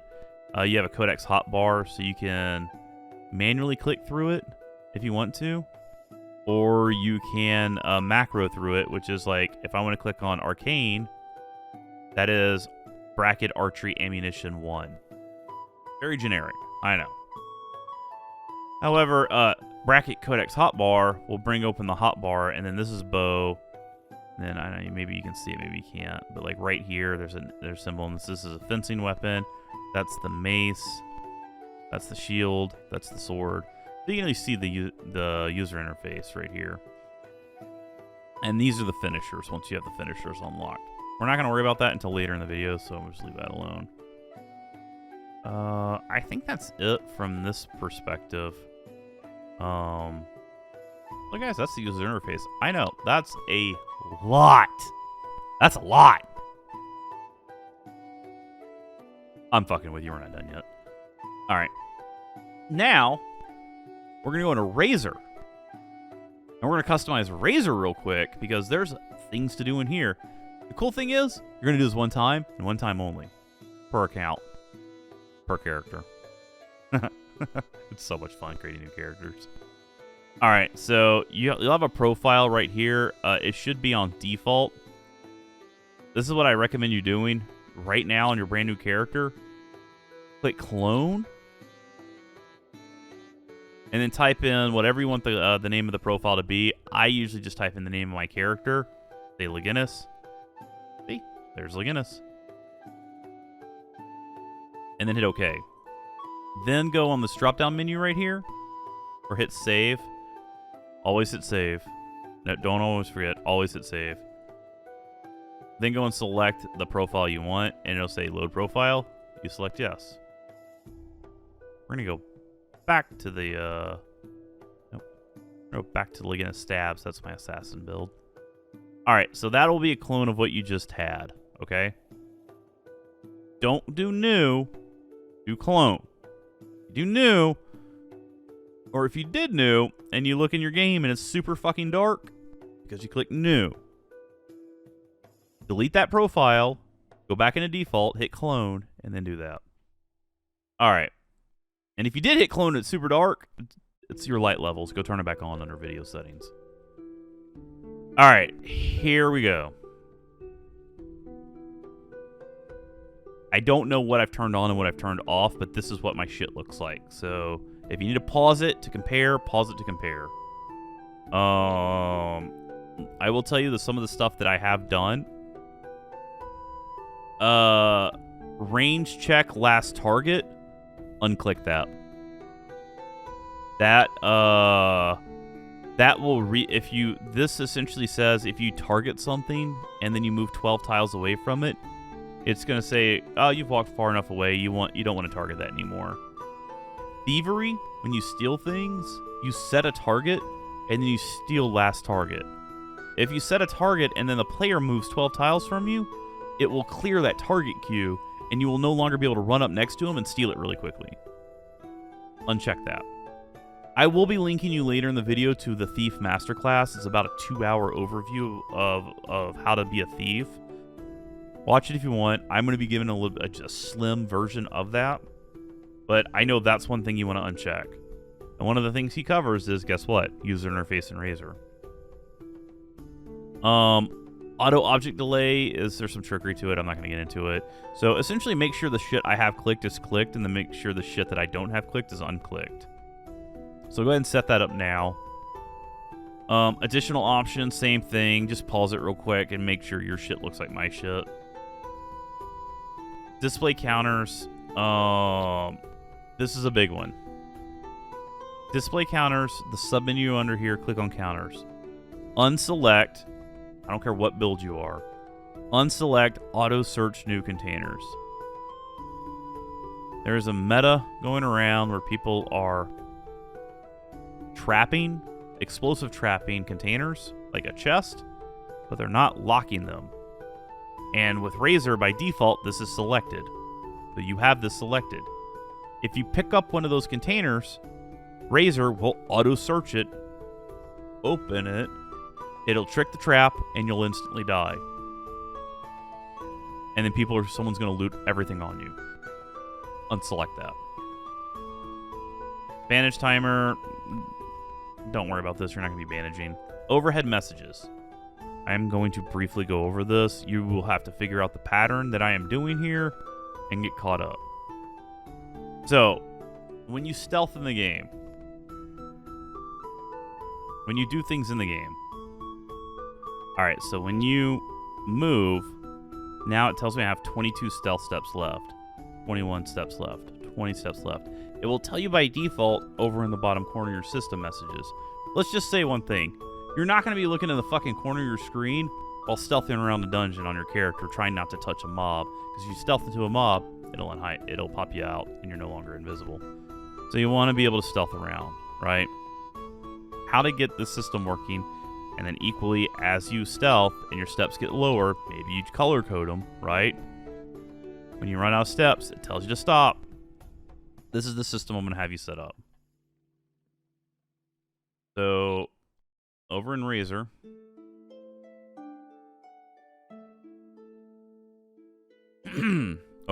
essentially, now we have to create an overhead message for every single stealth step.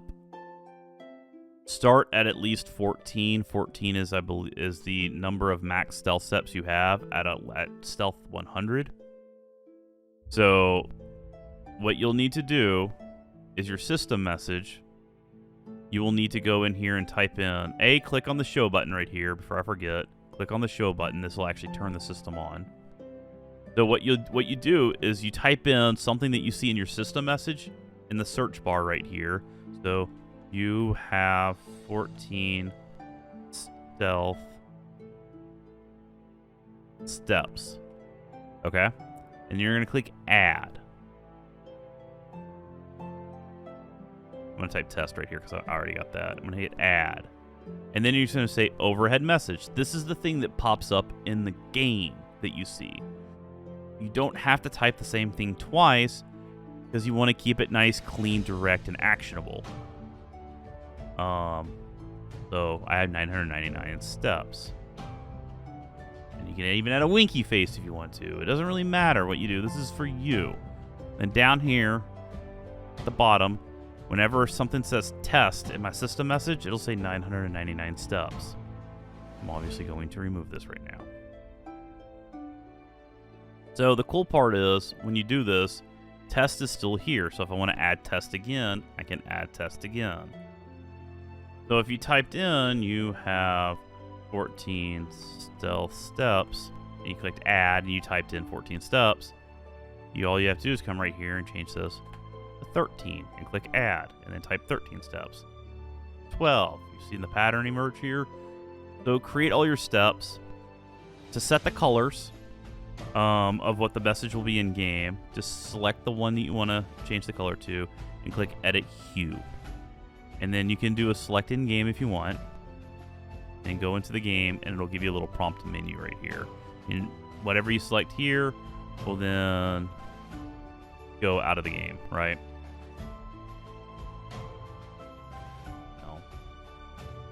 That thing to close. You can also just type in the number if you haven't know what the number is. So green is 68. 53 is yellow, stuff like that, right? Alright. Aside from stealth steps, and no, you cannot make the razor window bigger. That would be way too nice. You have 0 stealth steps, I just say stop 3 times. I didn't want it to say 0 steps because 0 steps could look like 1 steps, and if I'm not paying attention, I wanted something that looked different than just saying the word step. Alright, stealth. This is important. I am going to give you a razor script that will auto stealth and will auto tell you to start moving. However, I have noticed this. Sometimes there's a little bit of like a latency lag, like a millisecond here, a couple of milliseconds there. Still create an overhead message as well. The overhead text is, or the system text is, you begin to move quietly. Whatever you want for your overhead message. I just say stealth. For stealing, you want to create one that says you fail in your stealing attempt. And then above your head, you want it to say whatever you want it to say. I say fail, try again. Right here, you successfully steal the item. Success, item stolen. Green text. And then we have steps. So you want failed to steal and stolen and success there, so that way when you actually steal something, you know if it's time to get, fucking turn and burn and get the fuck out of Dodge, or maybe creep back around a corner and set yourself back up for another stealth run, or a steal run. Keep in mind, you can only steal every 10 seconds because it's stealing has a 10-second cooldown as well. Well, technically, when you hit the stealing button is when it invokes the 10-second cooldown. You'll figure it out.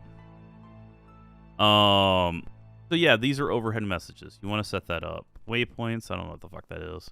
Armed, it doesn't matter. We'll come back to this later. But this is a way that you can essentially look at that skills menu like this right here, but in Razor.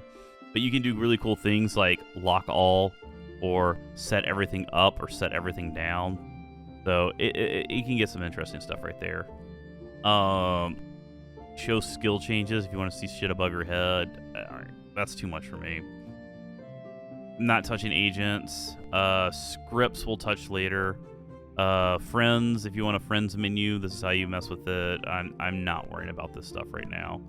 So, and hotkeys, this is how you can set up hotkeys as well. So if you want to do something like, hey, I want to be able to cast lightning or energy bolt or greater heal, I'll spell lightning right.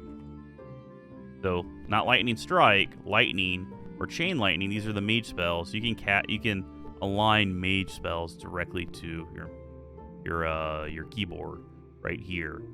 There's a lot of hotkeys, such as target, closest enemy monster, gray monster, stuff like that. Target closest friend. So there's a lot of really cool stuff. take your time one day and browse through this.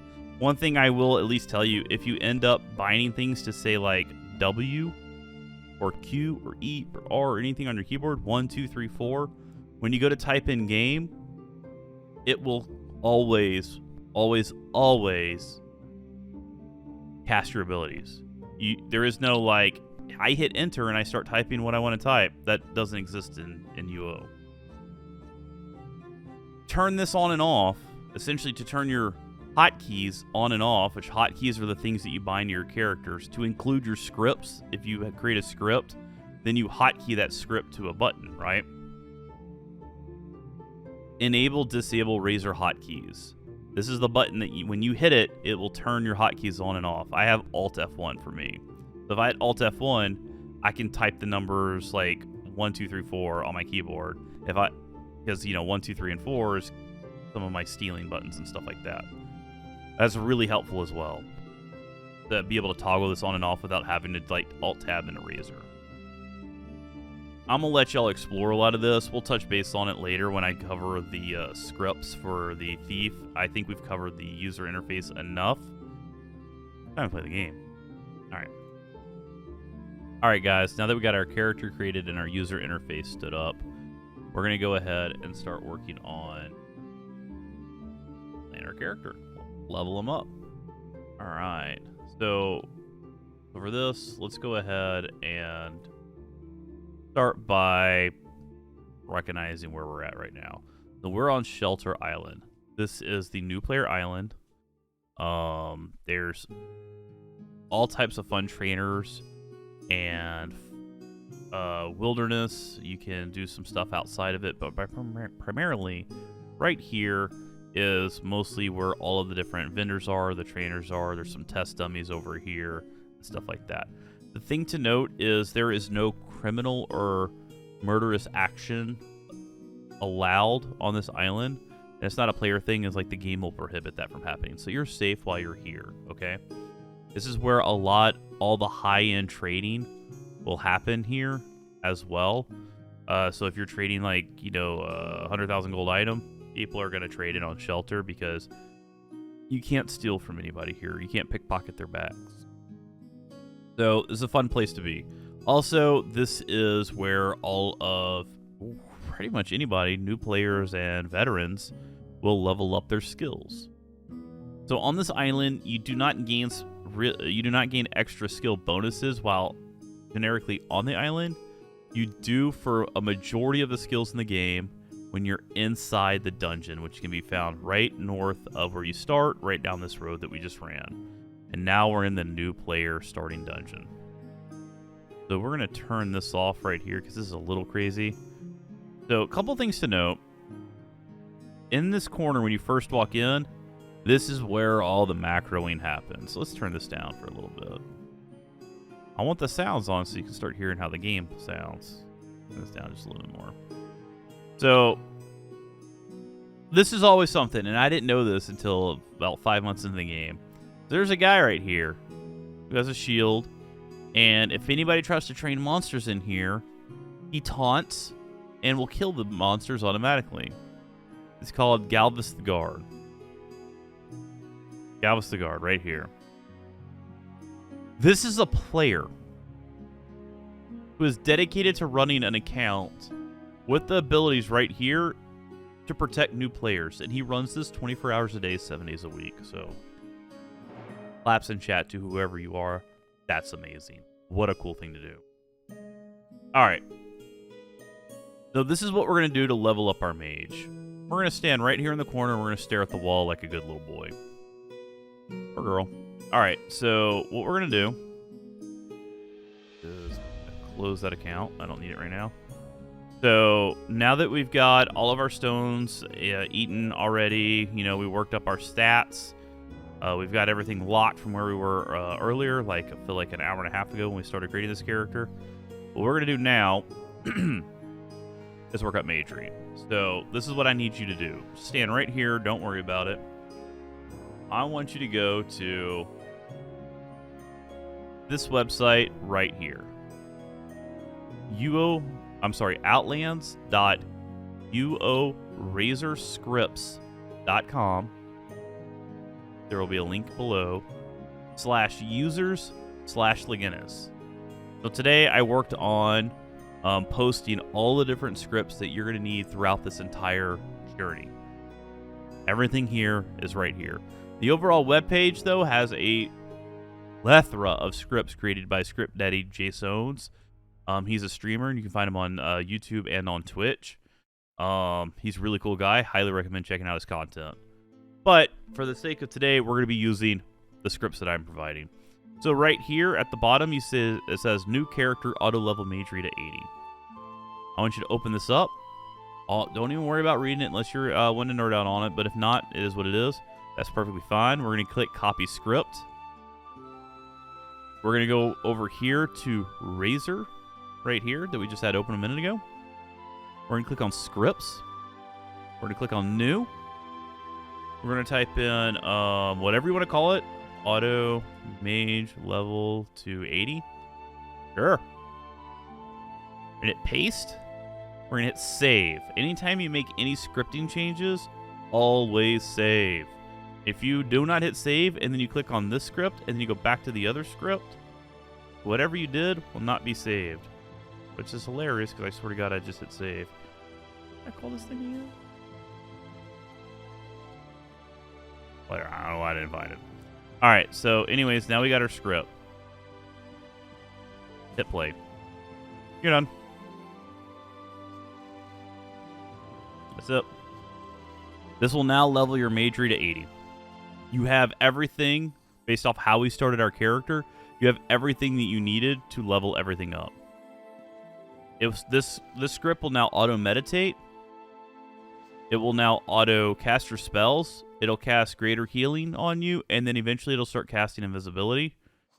This will take probably about... Because we didn't start with meditation, and I don't plan on spending the points on meditation, this will probably take about 30 minutes to run. Leveling in this dungeon goes incredibly quick. It's meant to go quick. It's meant to be about an hour or less process while you're here. Things that do not work here: stealing, pickpocketing, all the crafting, all the gathering. I believe hiding and stealth don't work here either. But so all the combat does. It really should make stealing and hiding and all that work here, because the Backstab build is actually a combat build, Owen. Alright, so I peeked back over at the mage, and I did forget about one little critical step, is we need the spell scrolls in order to cast the spells. So specifically, you already have greater healing, but we need the... we need invisibility. So what we're going to do, I was going to talk about it a little bit later, but we're going to enact what I like to call Legenis' hidden methods for being good. Hello, hello. Could I have a fine roll? Begging. Begging will get you very far in this game. Dude. Thank you. Walked up to the first guy that I saw had decent... Oh my fucking God. Yeah. But I get another 160 gold. Ha!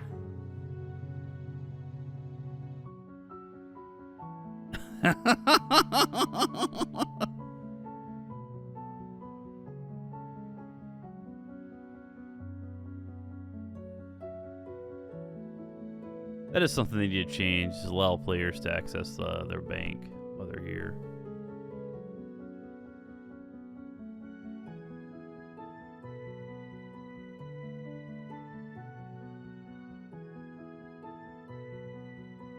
The real begging happens outside of shelter. We got most of our mission accomplished right there. We've got 142 gold. I'm sorry, 342 gold.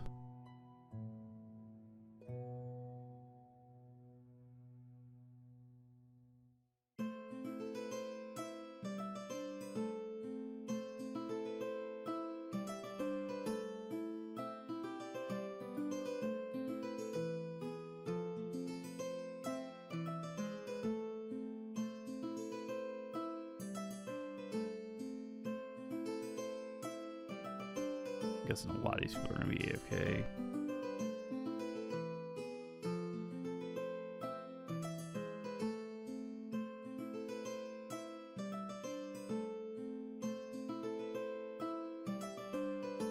I really don't want to leave because then I'll lose my new player status, and if I do, I guess that's a good test to see if we lose our newbie spellstone, which I don't want to lose.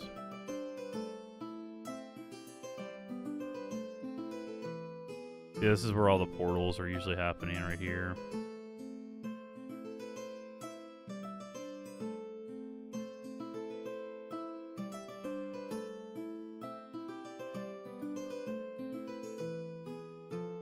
We need 160 gold. This is a mission.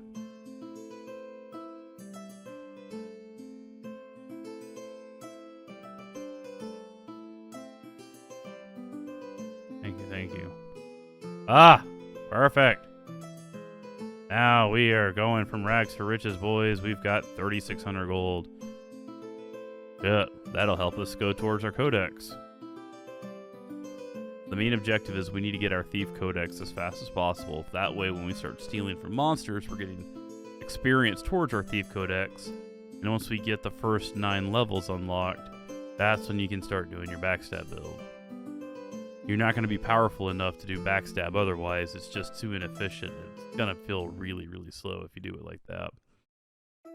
Alright, so what we're going to do here, we're going to go ahead and we're going to go to this mage guy right here.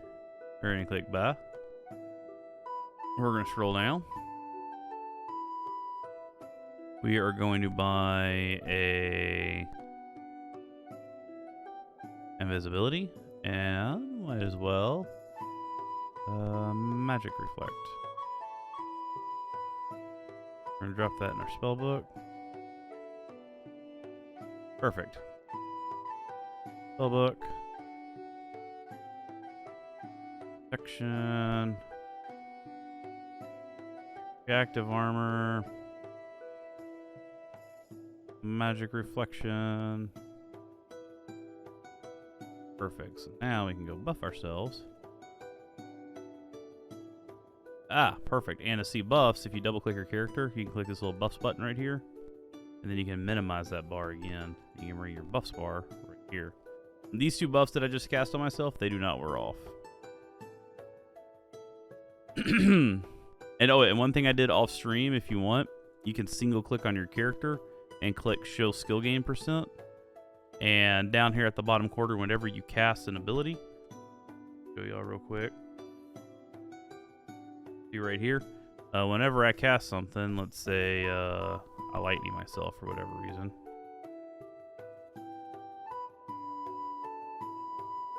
Now you can see right here, every time meditation is proccing, the skill % I have to get meditation.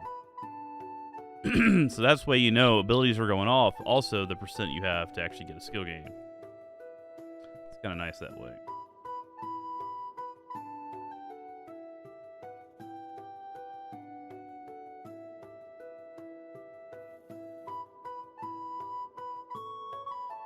Alright. So one thing we're going to go ahead and do, since we got us a little bit of gold, this is actually perfect. This set us up really nice. That back out.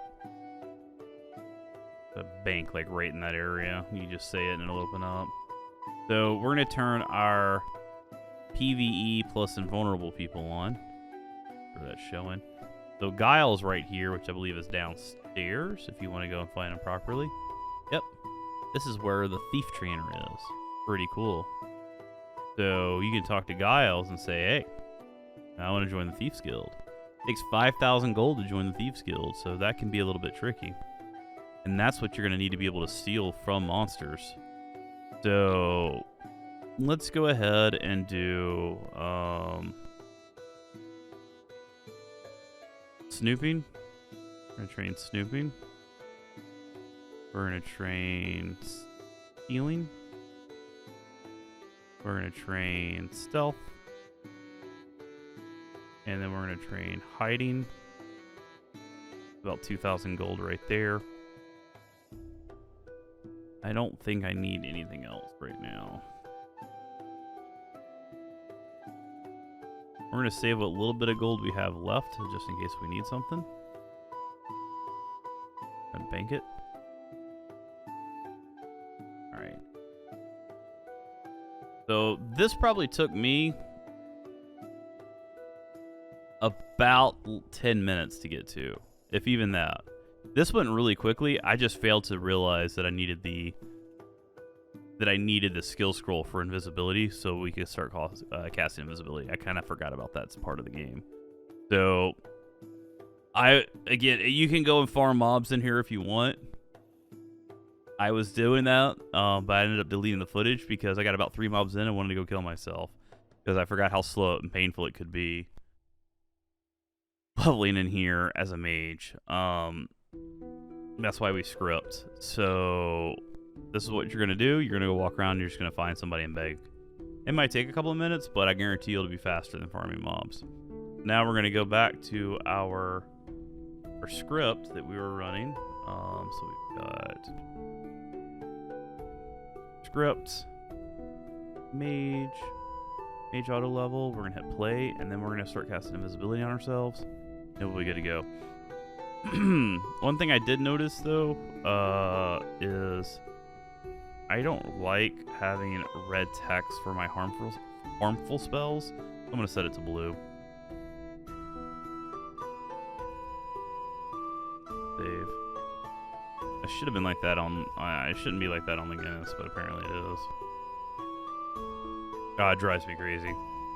All right, so right here you can see I've got skills. So we've almost got 700 skills right now already, just because, like I said, this is a primary example of if you walk around and you punch some stuff for like not even 5 minutes, for like maybe about 30 seconds. I got parry, I got arms lore, I got tactics, I got anatomy, I got all my hiding stuff that we trained in earlier. Then we've got wrestling, we've got evaluating intelligence, we got spiritual. We're almost skill capped, guys. We're almost skill capped. So this is a good thing we ran into it. So what we want to do here is start peeling off the stuff that we don't want and we know we're never going to use. Evaluating intelligence, turn that down. We're not going to GM anything in the majory section, so it's not even worth it. Spirit speak, no value from that. Turn that down. Wrestling, necessary evil we'll keep from now. Stealing and all that, that's the stuff we just trained in. We're going to be leveling that up to 100. Leveling this stuff up will take about 12 to 15 hours. It takes a little bit of time. We're going to go to the test server and fast forward a little bit. Actually, I'll take that back. No, we're not.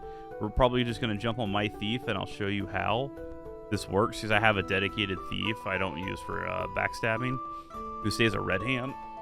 So I'll walk around on that character. Let's see here. Tactics, we can go ahead and lower that. We can lower anatomy. Why that wasn't going down. Skills. Arms lore. We'll leave arms lore up. We'll end up leveling that at some time.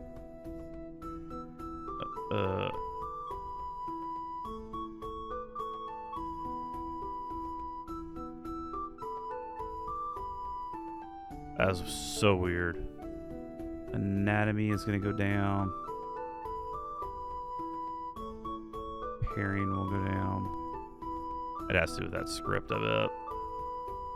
Alright, so now that this is running, we can watch the skills go up. So, in the time it's taken me to start since I casted that script, I've gone from 60 to 65 points in majoring. So I've already gained 5 points. We're going to 80. 70 to 80 will take a little bit longer, but you should skyrocket to 70. You don't really have to get to 80. It's just that's when the skill gain buff stops, is at 80 in this dungeon. You can only get skills to 80 on Shelter Island. You can't go all the way to 100. I would argue you should just let them go to 100, because the real game starts on Outlands post all this, but whatever. All right, so I'm going to come back here in a little bit, and we're going to fire this up.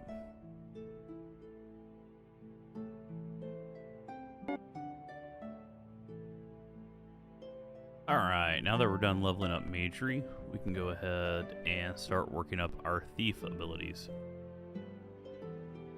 We're going to go ahead and leave Shelter Island so we can just cut through the woods right here, or you can go the long way around through the village. I usually like to take this little bit of a shortcut. If you hold this wall right here and run through this house, then just kind of cut right through there. Go up these steps. We're going to go ahead and leave. I left technically in a previous take, but you will get a pop-up message right here that says, "Are you sure you want to leave?" Yep, for sure. So there's a target dummy right in there if you can target it. If you've got your monsters equipped, like we said earlier, you should be able to just click and drag. So if you need to work up a melee ability, you can just go in there and just start punching it. Really effective right there. Just let your character go overnight. Highly recommend if you're doing that, make sure you don't have anything worth stealing on you. Alright, so this is Pervelia, guys. This is the main city in New Outlands. This is where all the bees knees happening. This is all the news happening, all the thievery in town happening. It's a fun place to steal, I'll tell you that much. So, if you're interested, you can come over here to the tailor. And this is where, if you want to get skinning, to maybe if you want to go, as we're going around the dungeons, stealing from mobs. If you also want to skin other people's targets, or other people's monsters that weren't skinned, since it's a skill and not everybody has it, you can collect leather and you can sell that leather and make a little bit of extra money. It's not part of our in-game kit though, but it's something you can have on the side. So you can come right in this big building and then talk to I'm not even going to try that. And then train in forensic evaluation, which is skinning. If you're having trouble finding mobs, you can turn on your invulnerables again from your target overlay. And then you can talk to NYSSA and get forensic evaluation. And again, let's just zoom out a little bit. That's this building right here, just in front of the water fountain. This building right here is our bank. You'll learn all about this fun area right here, but this is where you can store all your goods. If you need to come over and get yourself an inn room, because as a new player, you will probably need a place to hang your hat. You should start, let me double check. That's training credits. Good, you used to. Maybe it's the first character on the account. And this isn't my first character on this account. But you should start with I think a deed for your inn room for, I think it's 1,000 credits. You can talk to the innkeeper right here and click on rent. And for 5,000 gold a week, which is not a lot of money, guys, 5,000 gold, you can make that in less than an hour. You can rent and have some containers to lock down and stuff like that. That's for the small room. The large room is 10,000 gold a week, and that's double the containers. I highly recommend the large room, by the way. Don't go for the small room. Go for the big boy. Get the large room. And one of the cool systems that they added is you can increase the amount of containers, and that'll just increase the amount of gold per week. So it's actually more effective than owning a house. There's your inn right there. If you need to log out of the game, you don't own a house yet, and you don't own an inn room, make sure you're at least logging out inside of the inn, the building itself, if you're trying to switch characters. Now, I'm not going to do a whole, this is Pervelia, but this is, again, the main city. And we discussed that this building right here is the bank. You got the water fountain in the bank. If you want to buy something with the in-game shop, some drip to make yourself look cool, this merchant right here is the vendor to do so. Now, you can come over here, and this guy right here, the Cloak and Dagger, for the Cloak and he will have portals going to take you to the Cloak and Dagger Inn. He runs 24 hours a day. Once you get there, come in the house, the public house. There's a rune library right here if you need to go anywhere in the world. One of these should be dungeons, I would assume, but I don't ever use them. But there's a little rune library right there if you need it. Then you got right here, this is the main event. These are pickpocket dips, and you can use these to work up your snooping, stealing, hiding, and stealth. Really, they're just for snooping and stealing, but with the script we're going to run, we'll get you taken care of. So, what I need you to do is go on to the Outlands Razors. You can click on, I'll have a link below, but if in case I forget, you go to Thief Stealther, click on Stealing, all the way right here, the Thief Master Trainer, Snooping, Stealing. Hit copy, go ahead and create your script, right? I've already kind of done. Paste it in here, hit save, and then you're going to hit play. Now you are on auto mode from this point out. Big thing to be aware of is on your skills, make sure your skills are set to down that we don't need. For instance, Magery is fine being pointed up. Meditation, you don't need it anymore. These would be 80 on your screen if you decided to go with Magery. You didn't technically have to, but if you wanted it, boom. Meditation, you don't need that. You don't need Monregain. We're not going to be casting that many spells. It's just for defensive and escape. Hiding, you want up. Spirit Speak, point it down. Evaluating Intelligence, point it down. Snooping, up. Stealing, up. Wrestling, go ahead and lock it or point it up if you really want to work it up right now. It will go away eventually. Stealth, go ahead and point it up. Anything else you have, anatomy, tactics, arms lore, forensic evaluation, that's the skinny we trained in. You can leave it up for right now, but that's going to go away. Parrying, I got 5 points in healing. I must have clicked on a bandage at one point. The necromancy, make sure all this stuff's pointed down, guys. Make sure it's all pointed down. Now, my forensic is still pointed up, and I'm just going to leave it that way. But I would probably recommend not going deep on forensic. 50 is probably a good place to stop at, but you're needing to pay attention to your skill cap. You need to make sure there's always something pointed down. Once you hit 700, something with numbers, with a real number, always has to be pointed down. So that's something you're going to have to balance.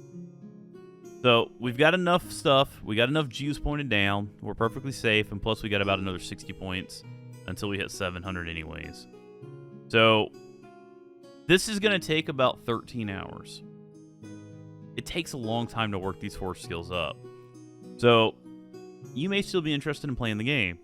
So let's talk about this. We covered begging earlier with getting some gold to essentially get what we want. Now, where we were begging in a place where people didn't have access to their money. Go back to Prev Bank that we just were at. Beg there for a little bit and see if you can get a little bit of cash. Say, I'm a new player looking for cash, something like that, whatever.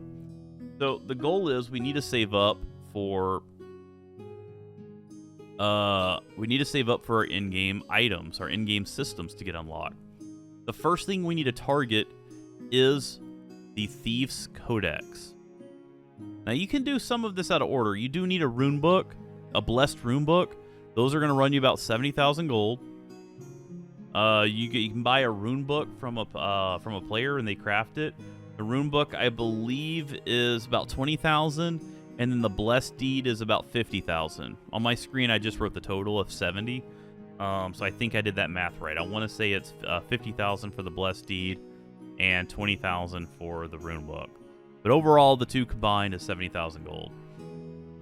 Now, your Thieves Codex is at 80,000 gold. Your aspect to unlock is 57,000 gold. And your weapon codex for your sword is also 80 to 85,000 gold. We have options on how to acquire gold. First and foremost, I highly recommend joining a guild. There's a lot of guilds out there who enjoy helping new players. They want to see the UO community grow. My guild does this, and I know of a lot of other guilds. OFP is a good guild that does this. Most guilds will help new players out. Just say, looking for a guild that's friendly to new players, or looking for an established guild friendly to new players. Whatever you want to do, however you want to go about doing this. But I highly recommend joining a guild.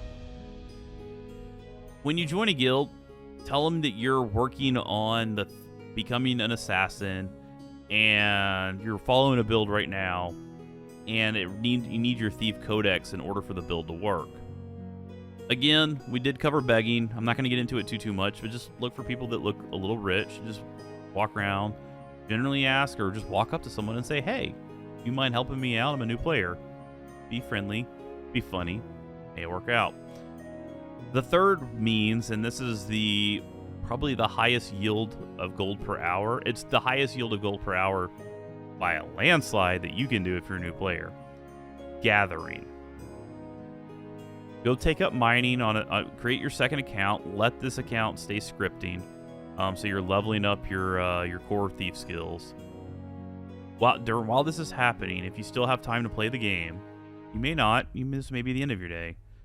But if you do have time to play the game, I highly recommend take advantage of it. Maybe throw a YouTube, a Twitch stream, watch your boy Legenis play, whatever, Netflix, whatever. Go mining. Go lumberjacking. I think iron commodities right now are 90k gold. So let's check it. So this is how you check out how much stuff is. If you go to outlandsmarket.com, and let's say we search for iron commodity. Oh, iron ingot. Commodity. Iron ingot commodities are going for 85,000 gold right now.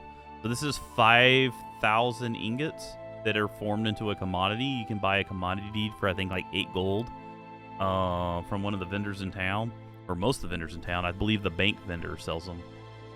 So you can get these every couple of hours.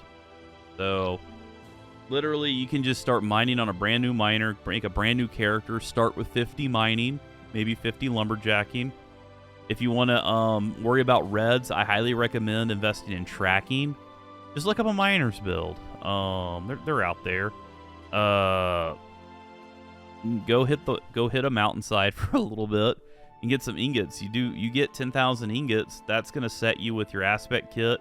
That's gonna set you with your Thieves Codex, and you can skip the whole next part of the video where we're just gonna have a lot of ass pain going through a process of essentially acquiring these things as a thief and then slowly leveling everything up. You don't have to do it. I highly recommend doing it though. Again, join a guild first, hang out and play. You can also work on a crafter. Put your crafter in the guild. People love that. It helps out the guild a lot. So it's your call to make. This is the great part about UO. A lot of paths you can take, a lot of options available for you, and I want to make sure you know about your options. All right. We're going to fast forward in time a little bit. We're going to use some smoke and mirrors. So this is going to automatically happen. I'm going to log on my actual thief, and I'm going to show you a little bit of gameplay, and I'm just going to walk through a couple of tips, and then, again, link below, I will have a link to the Thieves Masterclass by Kazumo himself, who is, like, the thief of thieves. He has, like, a 2.5 hour video on essentially all the settings to set up, which a lot of them were already listed in my video. But it also is going to talk around how to steal, how to set up your character, how to position your character, drive-bys, and some other tactics as well. That's how I learned. I'm very rusty right now as my thief. It's going to be fucking hilarious content. Let's just say I've already put about 30 minutes of it already while recording this video, and I already know I'm deleting all of it. It was too embarrassing for me. I died. I might have had some sandals when I died, and it really pissed me off. So I'm not going to show you that. Maybe in the blooper reel one day. So, here's some thief content. Stick around. Alright guys, so I'm going to give a quick overview of what the thief playstyle is like. Links in description, or there should be maybe a little thing over here if I can get it going. On the Thief Masterclass. So I highly recommend, if you want to really stick some time onto the thief, dive into that. But overall, we will not be playing as a thief in the assassin build. We will have stealing, but it's mostly there so we can mug monsters. So don't think that you need to take the Thief Masterclass in order to be a Backstab assassin. It's just a thing that you happen to have, but you aren't actually using the stealing ability. I'll explain that later. All right, so let's go ahead. We're going to dive into Aegis Dungeon. And if you need to know how to go there real quick, and we'll walk out. All right, so we've got our main map right here. I'm just at the entrance of the dungeon. So back on the moon gates, right, guys? We talked about the moon gates earlier. So we've got the Horseshoe Bay moon gate. So if you find one of your moon gates that you're near, hit it and then go to Horseshoe Bay.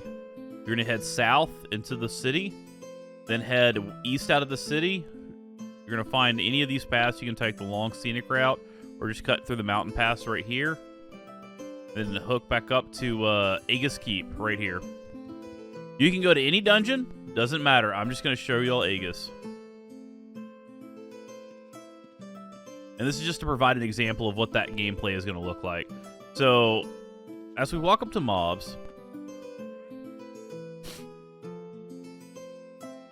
we need to essentially steal gold from mobs. And generally how this is going to work, we're on level 1, which is the easiest of all the levels right now. We're not going to stay at level 1. It's the least rewarding. These are the easiest monsters, low XP monsters, stuff like that, right? This is where you would be leveling if you didn't have a coach trying to get you all the way to level 3. By the time we get done with this, you will be, the first mobs you start actually killing will be level 3, maybe some level 2, but mostly level 3 monsters. All right, so what we're going to do is we're going to steal from this mob. We need to be within 1 tile range. It could be at an agonal, direct, at any angle. You just have to be able to touch that mob. We're going to cast Stealing, and we're going to steal from it. So we stole 14 gold from that mob. Awesome.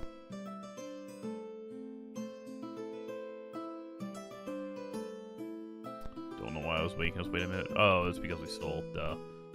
All right. So we stole 14 gold. Overall, like I said earlier, we need about 80,000 something gold to get going. What was it? 98,000 gold to get going. So, hey, we got a couple more of these. I'm just fucking with you guys. All right. So that's the general mechanic of stealing from monsters. You just cast Stealing, and you click the mob. Stealing from players is a little bit different, though. But we're going to stay on the mob side for a little bit, okay? So there's no difference. Your character is weak. My character is weak. I don't have my aspect turned on, and I don't have an aspect leveled up anyways. So I don't want y'all to be like, oh, well, he's all leveled up. Like, this is my skill profile. This is the thief I use to steal from players. All right, so I don't want y'all to be disillusioned that this is, like, something that, like, is out of reach, right? And I don't even have my my majory to 80 on this character. Like, I don't need it. Like, you don't need it. But this character's more for battling out with players. Now, should I do it? Yes, but I'll be honest. I have too much fun on my thief and how it already is, and I'm fine with it. So we're going to run through this dungeon, and we're going to go right to level 3. If you want more of an overview of the dungeon and the mob profile here, I'm going to have a link below to Straw Hat's dungeon overview guides. He does the YouTube video for every dungeon. I should post the Aegis Keep one and the Mausoleum one in here. But he should have one for every dungeon. So this is what we're going to do. So we're on level 3. We're going to go and hide, and then we're going to use our macro or our script that does hide to stealth. We'll walk through setting that up later. I don't want y'all like overly concentrated on like trying to become an expert thief. This is a means to an end. That is the only thing I can say about this build. But if you like it, create another character and do it. All right, steal. That's 160 gold done. All right, cool. We can hide after this 10-second window is done. So now we can hide again. We could not hide during that 10-second window. So that is one important thing to understand. Is the thief works. This is the thief and the assassin. Both work off of knowing the 10-second cooldowns that will impact your gameplay. So I say red's incoming. That's a little thing I've got to pop out in and out. So I'm going to hide. During this 10-second window, I cannot stealth, and I cannot steal. I cannot move either. Now I'm going to go into stealth. So now I'm in stealth. During this 10-second window, I can move now, but I cannot hide, and I cannot steal. So if I popped out of stealth, I could not re-hide to go invisible again during that 10-second window. And if I re-stealth, or I cast stealth right here, I will not, because I accidentally hit the wrong button. Stealth will auto-trigger the second you press the button, is when the cooldown starts. It's not when you steal, it's the act of when you hit the action button. So if I need to stealth, let's say I'm out of steps. So I'm out of steps. And I accidentally hit steal, and I'm like, fuck, I didn't mean that. And then I hit my stealth button. It will not cast because that 10-second timer. Now, the stealth cooldown you don't have to deal with as an assassin. Because you're mugging mobs through backstabbing them. So you don't invoke that 10-second timer. However, it's good to be cognizant. It's good to be cognizant of the 10-second windows around the hiding, stealing, and the hiding, stealth, and stealing mechanics. Anytime any of those cooldowns are invoked, essentially all three of them are on cooldown. We're going to dodge out of here because I did not mean to aggro that mob. Where are those steps at? Oh, that's not good. Pop a little health pot right there. I don't know why. He'll pick that up. Oh, he won't pick that up. Okay. So let's check out this guy. Balden.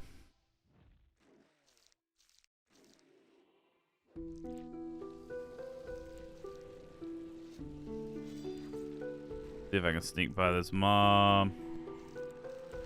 He's having trouble with this one mob right here. Oh.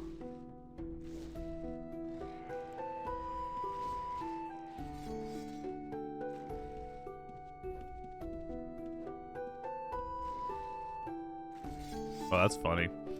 I was going to pull that mob and then train it onto this guy, but that's what it is. There's some hidden steps right there. Alright, so let's say we want to steal from this demon, okay? Go ahead and hide. Now that we're hidden, we need to wait the 10-second window before we can go into stealth. Stealth means we can move. Hiding means we're invisible. Now we're stealth. We're going to walk up. That demon's going to die too quick. We're not going to make it in. There's way too many people near it. I'm almost out of steps, so we're going to go... If you see me cast steal, by the way, a lot, my assassin character, my backstabber, who I've just spent playing like 300 hours on, my steal button is technically my stealth button. So I'm going to fat finger the shit out of this character, by the way. Because I haven't played my thief in about a month. So just bear with me a little bit. So I think y'all got the concept of stealing from mobs. These mobs down here, these demons, when you steal from them, you could get like 350 to 550 gold. Like you can get good gold down here. So, you know, that's not bad. And when you steal from the mob, you're not stealing from a player. So it generates gold for you automatically. But, like, when the mob dies, it'll still generate the gold for them to drop. So you're not harming anybody by stealing from mobs. And if you're a gray hand, you don't have to worry about players attacking you because you're not a criminal. So I just got 460 gold from that monster right there.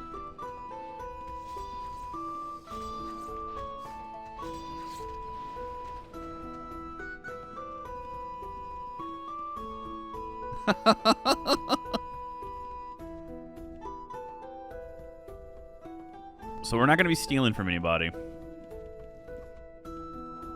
Yet. So we're going to walk up and get on this mob right here. I will probably not make this, so we will steal without going invisible. Ooh. So you can steal without going invisible, okay? If you do that and you fail to steal and you are not invisible or hidden, if you are not hidden when you steal and you fail, then the mob can retaliate and hit you for like 50 damage, which is half your hit points. So be very careful when you do that. Sorry. All right, we got another successful steal. This is great. My last run when I came down here and ended up just fucking around with people half the time. Yeah, my old habits of being a red hand. I think I failed like 8 of these in a row. It was ridiculous. I was like, honest to God, I thought something was broken. But this is more how it normally, traditionally will feel. So let's say Snow Fox. All right, so we've stolen from some mobs. So all you got to do is walk up within one tile and hit steal. So let's say I want to go, what's up, Snow Fox, or any of these players, right? We've got 3 players here. They've got some pets. So my default click and drag on this character is to target humans. We didn't set it up like that on the assassins. Just know that. But let's say I want to go up to him. I'm going to use my macro. I'm going to go ahead and get his backpack on target. Get in a tile. What does he have? So now I'm in his inventory. And I'm looking at items to steal. I don't see anything here that has high value. He's got about 4,000 gold, so he hasn't been down here that long. So that pans out. So let's look at drunks. Let's open that. Unidentified, so we don't know if that's any value or not. He's got about 1,800 gold on him. We could try to get that. That doesn't look really well. One thing you need to pay attention to, though, if you end up as when you pick your thief guild, you can shift between your gray hand and your red hand. If you pick red hand because you thought it was going to be really fun to be able to steal from players as well, but you're not intending to, keep in mind, if you're a gray hand thief, you're technically a blue. Unless you've committed a criminal act, you are a blue. So if someone kills you, they will get a kill count. If you're a red hand thief, which I am right now, and any of these players, and I haven't committed any crimes, and any of these players try to attack me, they can kill me and not get a kill count. All right, we got that steal. Wow. That guy just decimated it. I like it. So another thing to understand is if you're a red hand thief, you can steal from players. So when I click on stealing, if I was to accidentally click on one of these players, it will steal a random item from their inventory. Now, when you steal from players, you can target specific items in their inventory by snooping. But if you do accidentally click on them or the bar above their heads, it will steal something random. And it's usually going to be 100% of the time, okay, like 98% of the time, it will be bullshit. So, but you will be flagged a criminal, and they'll know it. So be careful if you're a red hand thief and you're hard targeting. Probably until you get used to it, you might want to consider moving like the bar, like this right here, down, away from the targets. So you can just walk over and just be like, steal, and walk away. So we're just hanging out. We're letting these guys take all the cred. We're already at 2,500 gold. And by the way, once you get your Thieves Codex unlocked, this is the same process for leveling it. So we just got 900 gold from those 2 mobs spawning right there. Not bad. Not bad at all.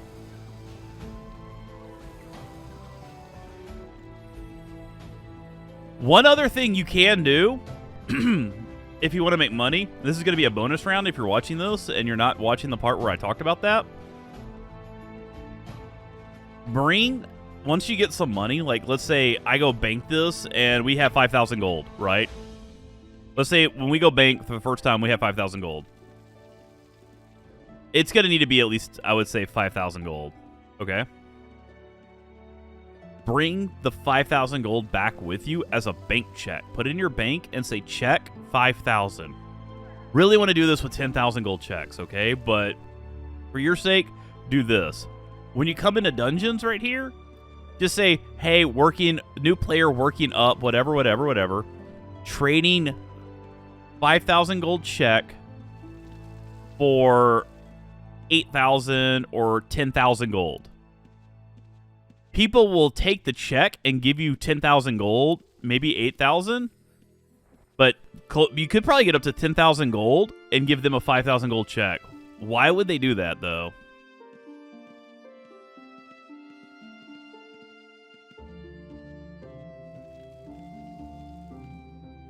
So why would they do that? They would do that because in the dungeon... Ooh. See, we got retaliated on right there. We got hit for 51 damage. So with Magery, we can just heal ourselves. So if you bring a couple of regs, you can just pop a heal. You don't need meditation for this. You'll get your mana back. So why would they give you 10,000 gold and for a 5,000 gold bank check? It's because the bank check is blessed. If they die, they have guaranteed that money right now. Also, gold weighs a lot. So they can keep farming and maybe get a rare item or something like that. So it's in their favor to give you the gold, the more gold, and they secured half that gold and they can keep farming longer. That is a really good way to make money in this game.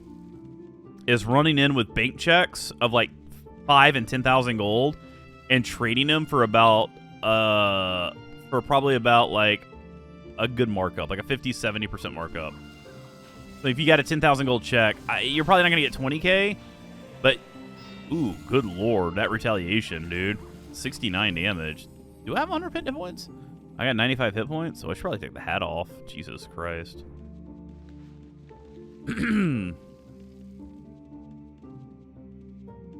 So this is how you would level up this character. This right here is also the exact same leveling experience that we're going to be doing for the Codex between level 0 and level 9. Unless you have your aspect, this is the leveling experience. And I apologize, even if you have your aspect, this is still the same leveling experience. The Codex will go quick, though. Trust me on this, the Codex goes quick. Like, staying in a room like this, getting the 500 gold, and just chilling out next to some people that can kill the mobs, oh, it's great. Let's see what this guy's got. So, let's say you want to steal something from somebody, okay? We're looking.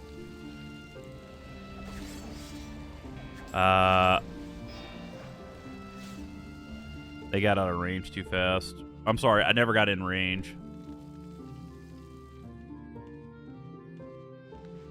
So, let's look in here. Let's say, hypothetically, I want to steal this Fortune Phylactery, which phylacteries are not worth any gold, okay? I don't want y'all to kid and be like, oh my god, an aspect thing. The phylacteries are not really worth that much gold. But what we're going to do is we're going to put this on last target. So I've set my target. And now I've essentially, how stealing works is I set a target. And I'm going to hit the steal button where it's going to pop up right here with the target icon. And then I'm going to hit a button that says target last target. Or, I'm sorry, it's like last target. So I'm going to walk past him, and while walking, I'm going to hit last target. And now I've successfully stolen that item. I didn't stop. I didn't hug him or anything like that. I got his phylactery. We're done, and we're out. You can see we've got a 160-second timer. So we're now a criminal. Or we've committed an action. After you commit any criminal action, you will be to where you cannot gate. So I can't run to this red gate, or the red gate right here, to teleport out of the dungeon. I can't use the gate. I am not flagged right now because I did not, like, you have a chance with stealing from players, you have a chance not to flag. And it didn't proc, so we're good there, okay? So let's go check out this guy's backpack. Ow.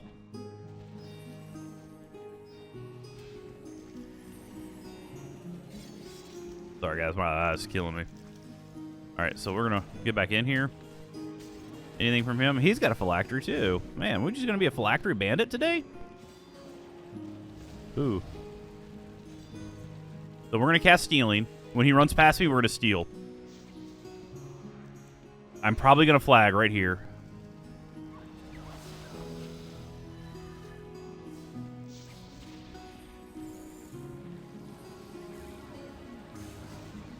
Oh my. We failed the steal. But we're gonna move because our demon's gonna kill us all. He probably got to notice that I try to steal from him. But I'm not worried about it. I don't really care if I die right now. So this is how thievery works. Is you just go around and you can look at people's bags.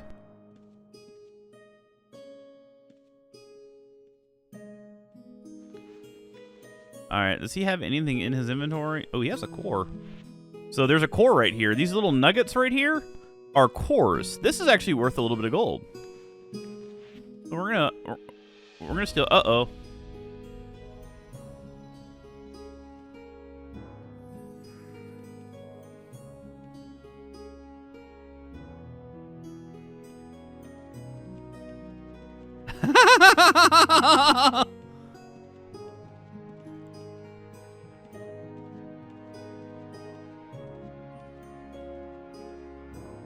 Oh no, that's a mage.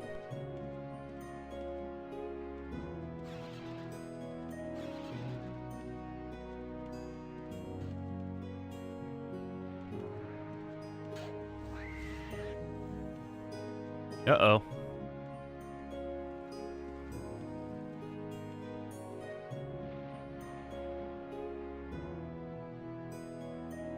Let's see if we can get a stealth, and then they won't be able to find me.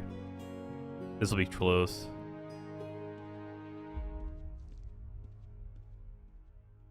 Get some distance. You got overcomplicated on that juke.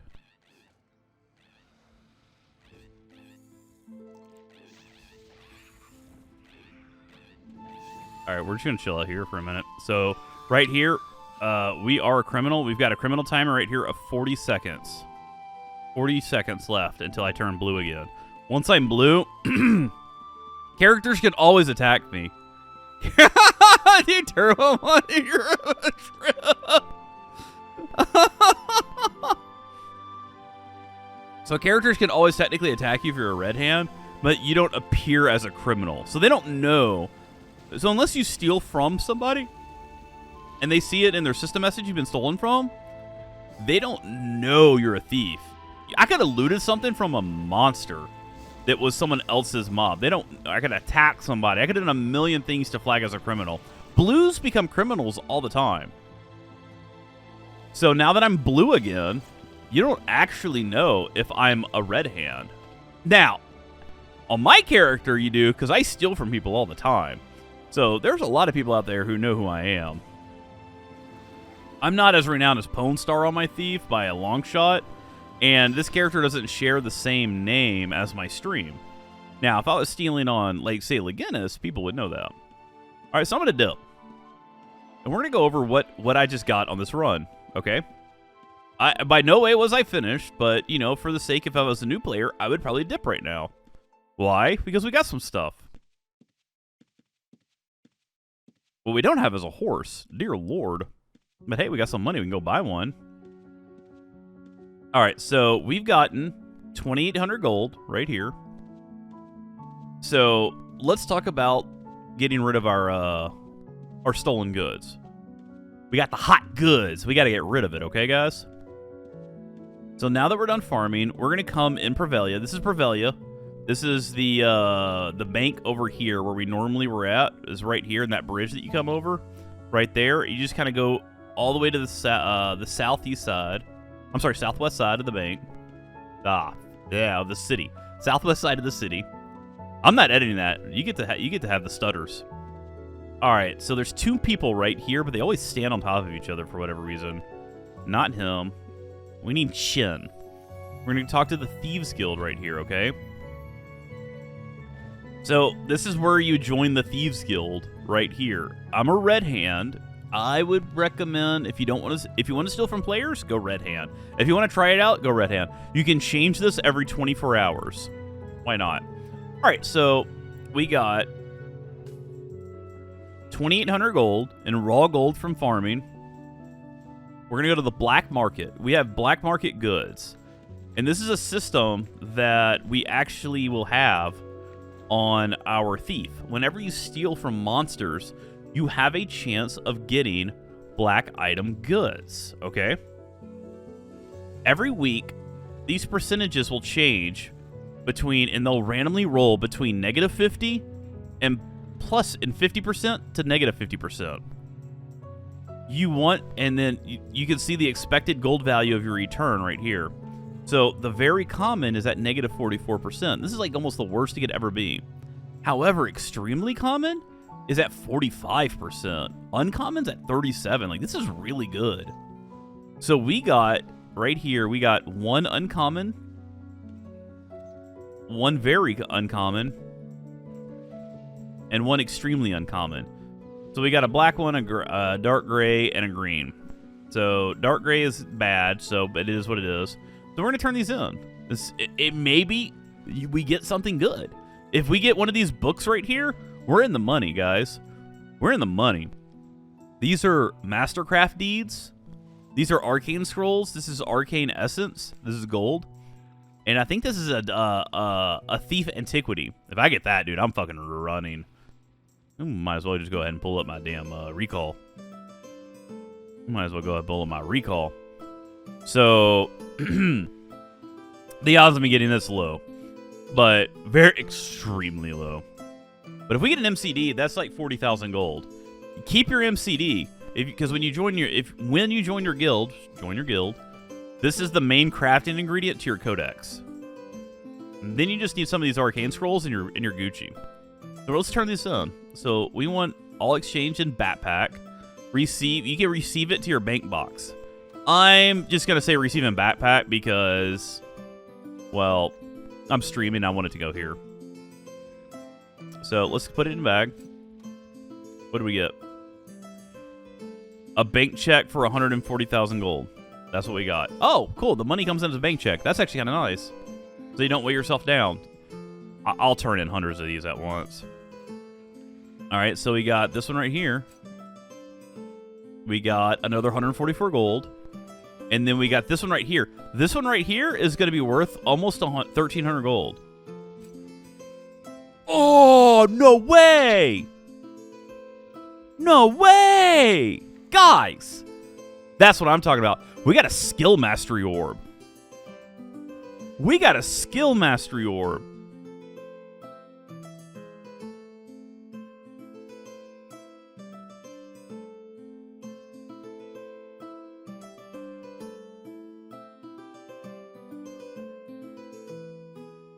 $18,000 gold. 18,000 gold for this rare right here. I would recommend keeping them, but for where you're at right now, if you're a brand new player and this is like you literally just did this, sell it. You need to. So what these do is they're one of the in-game items that you need. They're little green balls. They're in-game items that you need. You eat that. And you can eat up to 20 of them per character. And for everyone you eat, it raises your skill cap from 700 to +1 up to a max of 720. So that's one of the in-game systems. But for right now, you need the gold. Sell it. Get your 18,000 gold. Easy, easy, easy, easy. Now, Discipline Aspect Core. So you've got Discipline Aspect Core. These will probably go a little low. About 3K. About 3K. The cores don't always go for 3K. Depending on the aspect, some of these cores could be 30,000 gold. Like, Command is up there. Lyric, I believe, is up there. Poison is up there. So depending on the core, cores are usually cheaper than extracts. So start to really understand the system. Use Outland markets and the Discord to be able to understand how the value of items. I would right now, with these two items, the big thing to know, this is the big thing to know, if you're selling items, do not trade them at Prevelia Bank. Don't trade them at a city bank. I need to teach you something. You can steal items from players in the city. I can steal shit from you, and you're standing in the middle of the bank, in the middle of the crowd. It's difficult. It's high risk for me. Well, it's low risk for me because I'm going to have nothing on me when I do it. But it's 0 risk. but it's high risk of me failing and dying. However, if I succeed, I got your shit, and I'm out. So, don't go AFK in town, okay? But when you sell stuff like this, because they can be stolen from you, sell them and then meet in shelter. So if I wanted to sell it, I'd be like, hey, I'm trying to offload this. I'm a new player. Anybody mind selling, taking these off my hands? And then you put that in a Discord chat. And yeah, someone hits you up and you say, cool, we'll meet in shelter. So we meet in shelter. And I'm looking, fucking rune book. Here, let me look at this as a list. So you go to your moon gate, right? Go right here. You go to shelter. And this is how you get back to shelter. And that's how you do it, guys. You just trade your items to somebody. You just go up to somebody and be like, okay. I usually recommend always trading with something that's worthless. Let's say a bottle. Like 3 gold. We'll open a trade. And then we'll put the item in the trade. And then we would hit this little button right here that says yes. And then they get to accept it. Yeah? Let's gamble. Do you think I can click this and close the trade before you can click accept? Let's find out. Ooh, wow. Get good, buddy. Get good. That's what you get for going AFK. Anyways, guys. All right. So that's going to conclude how to level the thief and also how to get the Thief Codex. We are going to show you what the Thief Codex experience looks like. I will show you that, but this is essentially the how-to on this. So we just deposited all the stuff that we got from our quick run, kind of showcasing what would the experience be on a thief going through the dungeons and just stealing some stuff in order to get the money for our aspect. I'm sorry, our codex, and technically for an aspect too, as well. The irony was I made about 35,000 gold in that one run. Or not 35, I'm sorry, that was 18. About 25,000 gold in that one run. It's not always going to be that fast, but it's going to be fast enough. Now, I did just do an entire clip around going to the test server and gave a good explanation on that. And the irony was that I did all that so I could show you what the leveling of the Thief Codex experience would be. And then I forgot I've never leveled the Thief Codex on my Red Hand Thief. So, hey, I just transferred it over from my main. So we're going to go back to Aegis real quick. Let me get my... I'd already kind of cleaned up this guy's inventory, so let me throw this rune book on the ground, and I'm just going to pick it up. Alright, and let's double check. Thief Codex. So, I have no points. Apparently, I've got 80% of a level already done on this character, which is odd. I don't ever remember playing with the Thief Codex on this character. So we'll take the 80%. Fuck it. So, I'm level 0. Eventually, you'll get, of 20 points, 20 total points to spend here. As we level, we want to put all of our points into camouflage. Camouflage will essentially give it to where... Oh, sorry, let me go ahead and... That. So, when we click on camouflage essentially reads that players have a 33, 66, or 99% chance to not be revealed after making a pilfer attempts while hidden. So when we steal from a mob and we use stealing as an ability and we don't mug, since pilfering is stealing, mugging is when you technically steal but through a backstab. Camouflage will keep us hidden. This does not work with mugging, so when you backstab, you will be revealed. So essentially how this codex will work is we're going to work this up. Once we get to rank 3, we should be stealth a huge % of the time.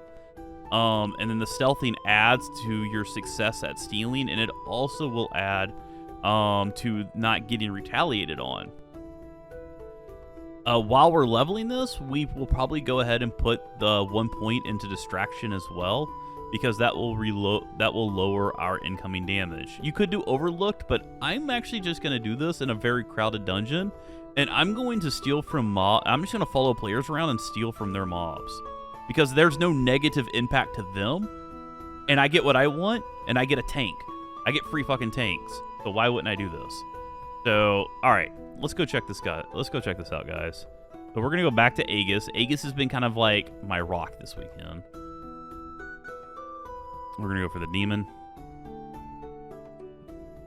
Oh my god, dude. This guy's messing that lesser up.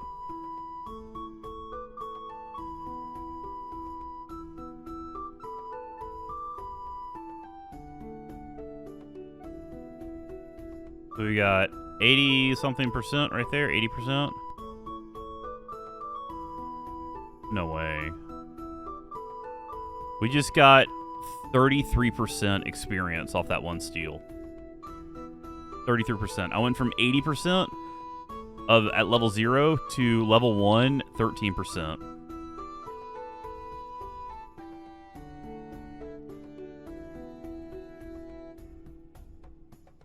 That was 5% for that one mob. So let's go ahead and let's put our Thief Codex in. We're going to put a point in a camouflage now. Now we have a 33% not to... I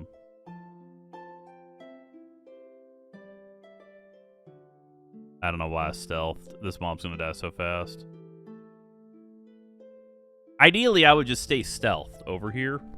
You know, and that way I can just wait. This is probably a better room. This room over here may be good too. There's a lot of mobs.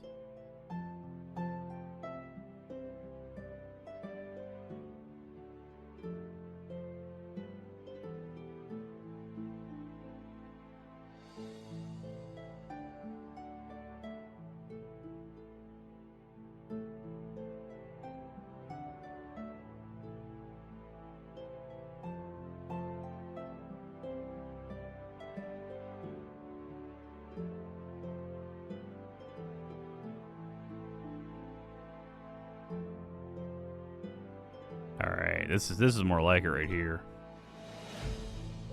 Alright, so stolen from those 3 mobs. We're at 47% already. So we're flying.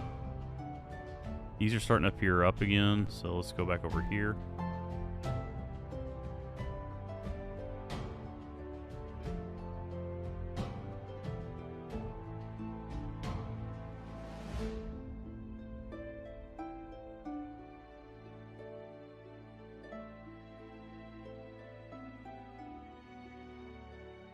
Got that mob.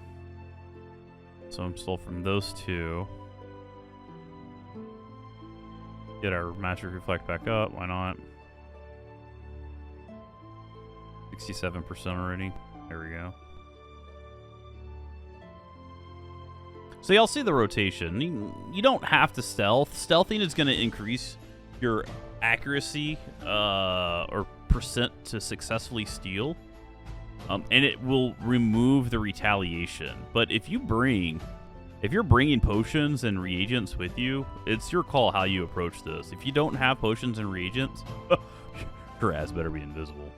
I am established enough in the game to where I'm bringing 30 reagents with me of each reagent. What you could do is just bring the reagents you need for greater heal. So look in your spell book. I have a full spell book. Don't worry, you don't need it. You get greater heal in your starting spellbook. So it takes 1 garlic, 1 ginseng, 1 mandrake root, 1 spider silk. These are 3 gold each from the mage vendor in town. It costs me 12 gold per heal. Nothing. You can bring like 30 of these with you when you come down. And then also consider like your other spells, reactive armor or these 3. Honestly, sometimes it's just easy just to buy them all. If you need to take a little bit of cash and just be like, look, I'm going to buy 100 of each. There's 8 regs in the game. Got that steal. The funny part is, if you can get this off without 1 damage, love it. If you can get this off without hiding, just do it. You don't do less of a job. You just have less of a cheat percent. Got that one. Oh, the demon's up.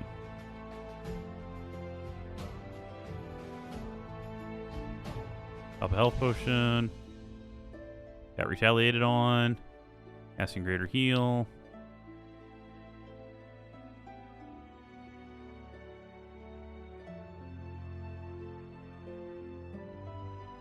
And we just leveled again. Alright, guys, so all you need to do, by the way, every one of these levels is the same amount of experience. Every one of these levels, every one of these bars, exact same experience. You just need to do this 20 times, and the Thieves Codex is done leveling. You do not have to get it to 20 before you can start playing this character. Once you get this Thieves Codex to 9, that's when we start Assassins, and that's what's up next. Alright, guys. You've made it all the way. Time to become assassin backstabbing, shadow masking character. Time to start destroying your enemies in 1 to 3 hits. And it's gonna feel glorious. Alright, so I'm here on Legenis right now. This is my main character that I've got tier 12 on. This right here is my stat profile. This is all of my, or my skill profile. These are all of my skills, and then these are all of my stats. So from a stat perspective, I run 100 strength, 100 dex, 25 intelligence. There's really no conversation around that. That's what you do. Make sure at this time that if your strength isn't right, if you've got like, oh, I got way too much intelligence from working at Majory, like the thing, put it down. If you need dex, make sure they're pointed up. If you need strength, make sure you're pointed up. Once you get the things to 100, start locking them. Once you get this to 25, lock it. Get this stuff, get it done, get it locked. All right, guys. Now, as far as your skills go, from a skills perspective, you will not have 120 stealth and 120 camping, or you'll not be able to do it right now. I am assuming that you are a new player in this by watching this video. If you're not a new player, get it the fuck done. Why isn't this 120 yet? So get these to 100. This is your final skill profile. You'll have stealth at 100, camping at 100, 120 once you can start getting these worked up. To work them up to 120, you will need skill scrolls, which look like this right here.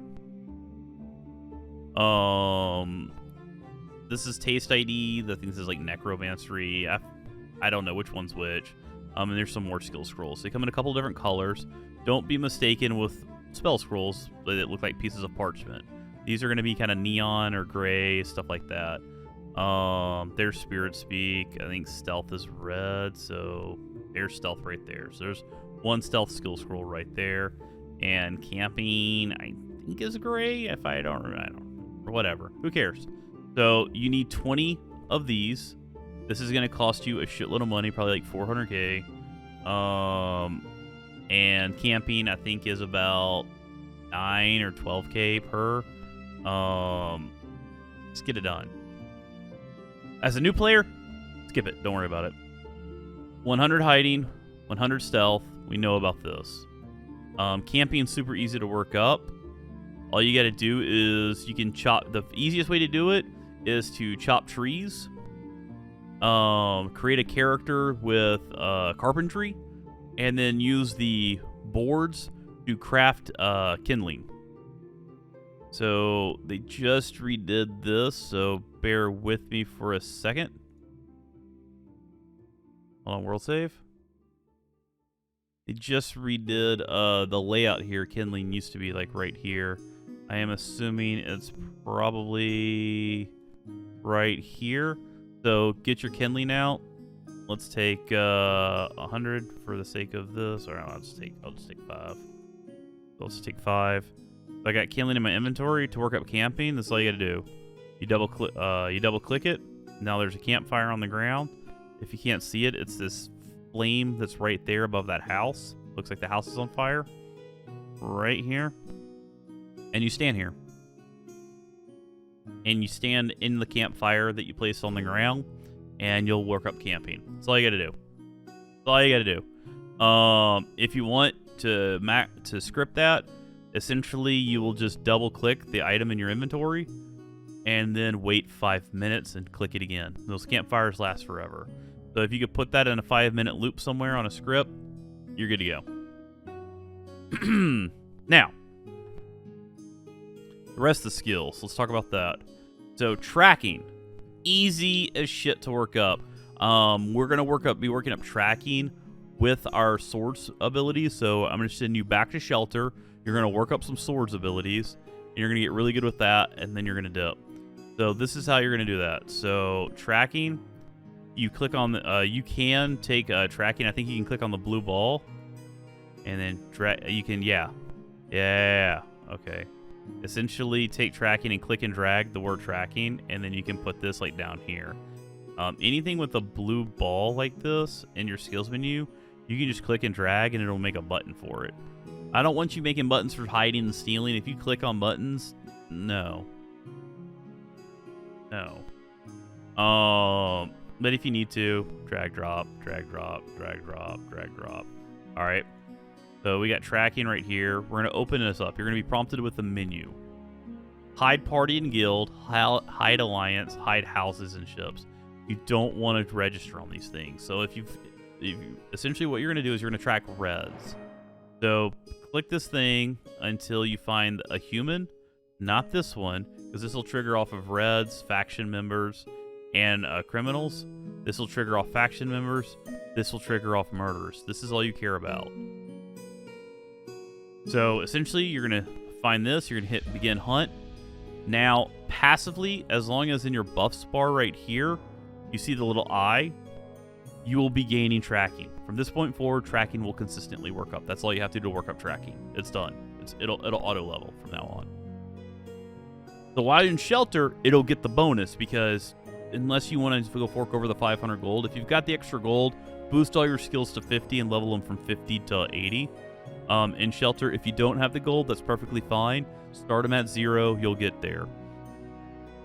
The 0 to 50, it goes extraordinarily quick on most of these skills because they anticipate that they just overboost it because they anticipate you're going to spend the 50 gold or 500 gold on the mob. All right, so what's next? We've covered camping, the other stuff we already did, tracking. You've got tracking worked up. Archery, act like this says swords. I was gonna get on the test server and do this, and I just didn't feel like dealing with it. So the cool part about this build, you can do swords, you can do archery, you can do fencing, you can do masonry. Technically, you can do wrestling. I only advise against it. Fencing. So let me give you the order of damage that I've been explained. This has been explained to me. Fencing, archery, macing, swords. Swords is king. Mace is right there next to it. But mace has a little bit more consistency. Swords has a lot more, higher probability for higher end. Mace cannot get as high end as swords, but swords has a wide range, damage range.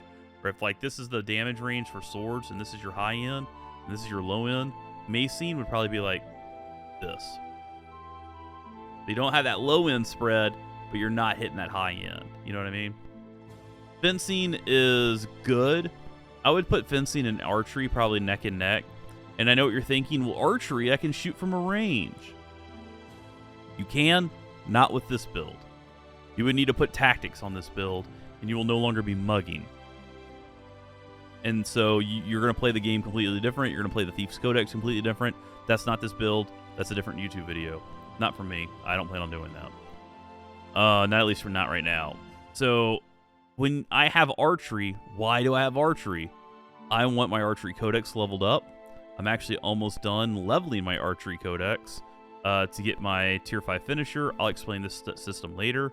All I need is 12 more points to unlock tier 5 for maiming, and then I plan on dropping this, and I am going fencing next.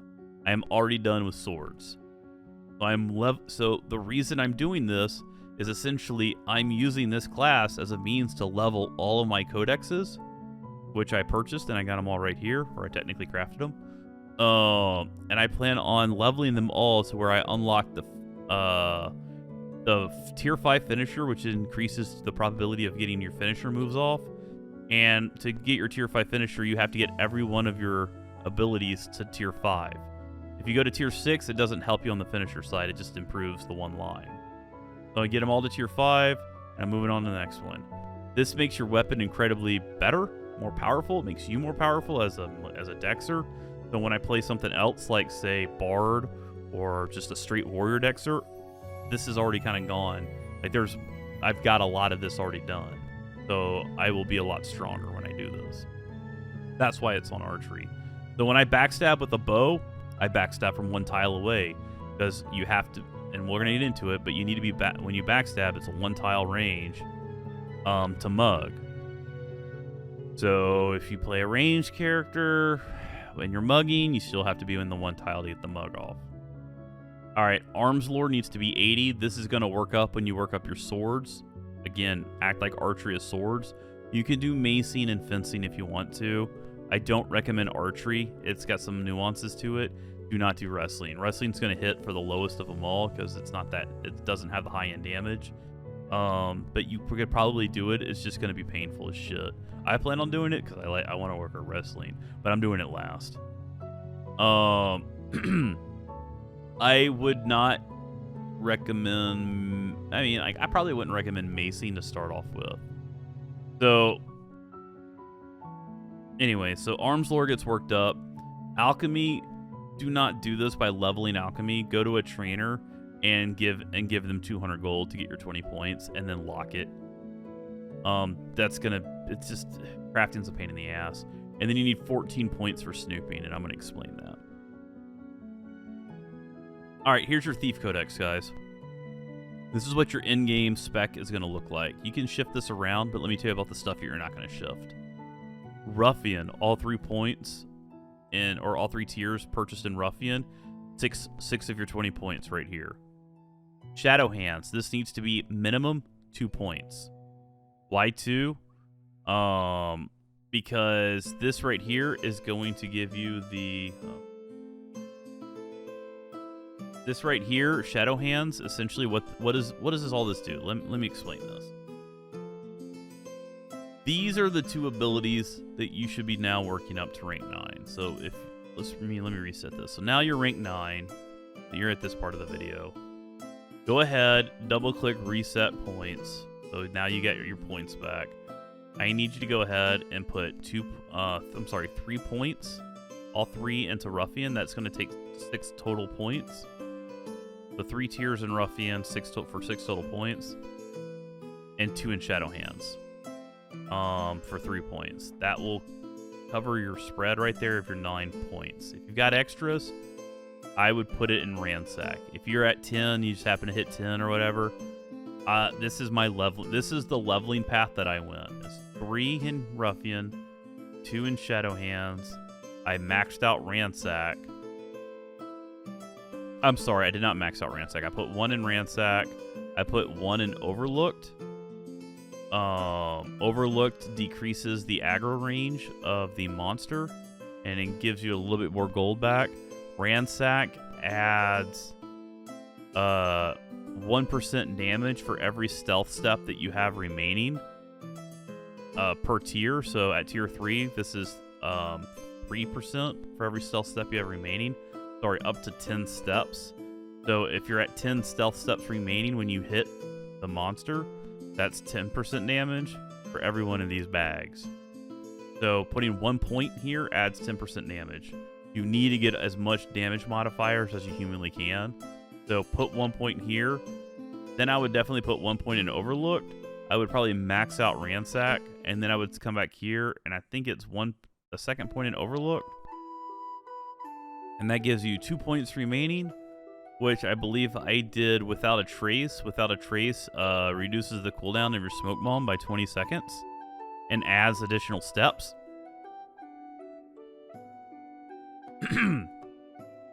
And then I did 1 in Distraction, which reduces damage taken by 7% after you mug. So I take a little bit less damage. Honestly, I may just say fuck it and take Without a Trace off and put... oh, no, I can't, because that mathematically, I need 2 points. So it is what it is there. If I ever get worked up really well, I will probably take maybe 1 Ransack and then 1 off of Ransack, and then maybe put some more in Distraction if I need it. When I'm farming like the really high-end mobs, as long as I can get that consistent damage. But I'm not there quite yet. So let's explain. Ruffian. What does this do?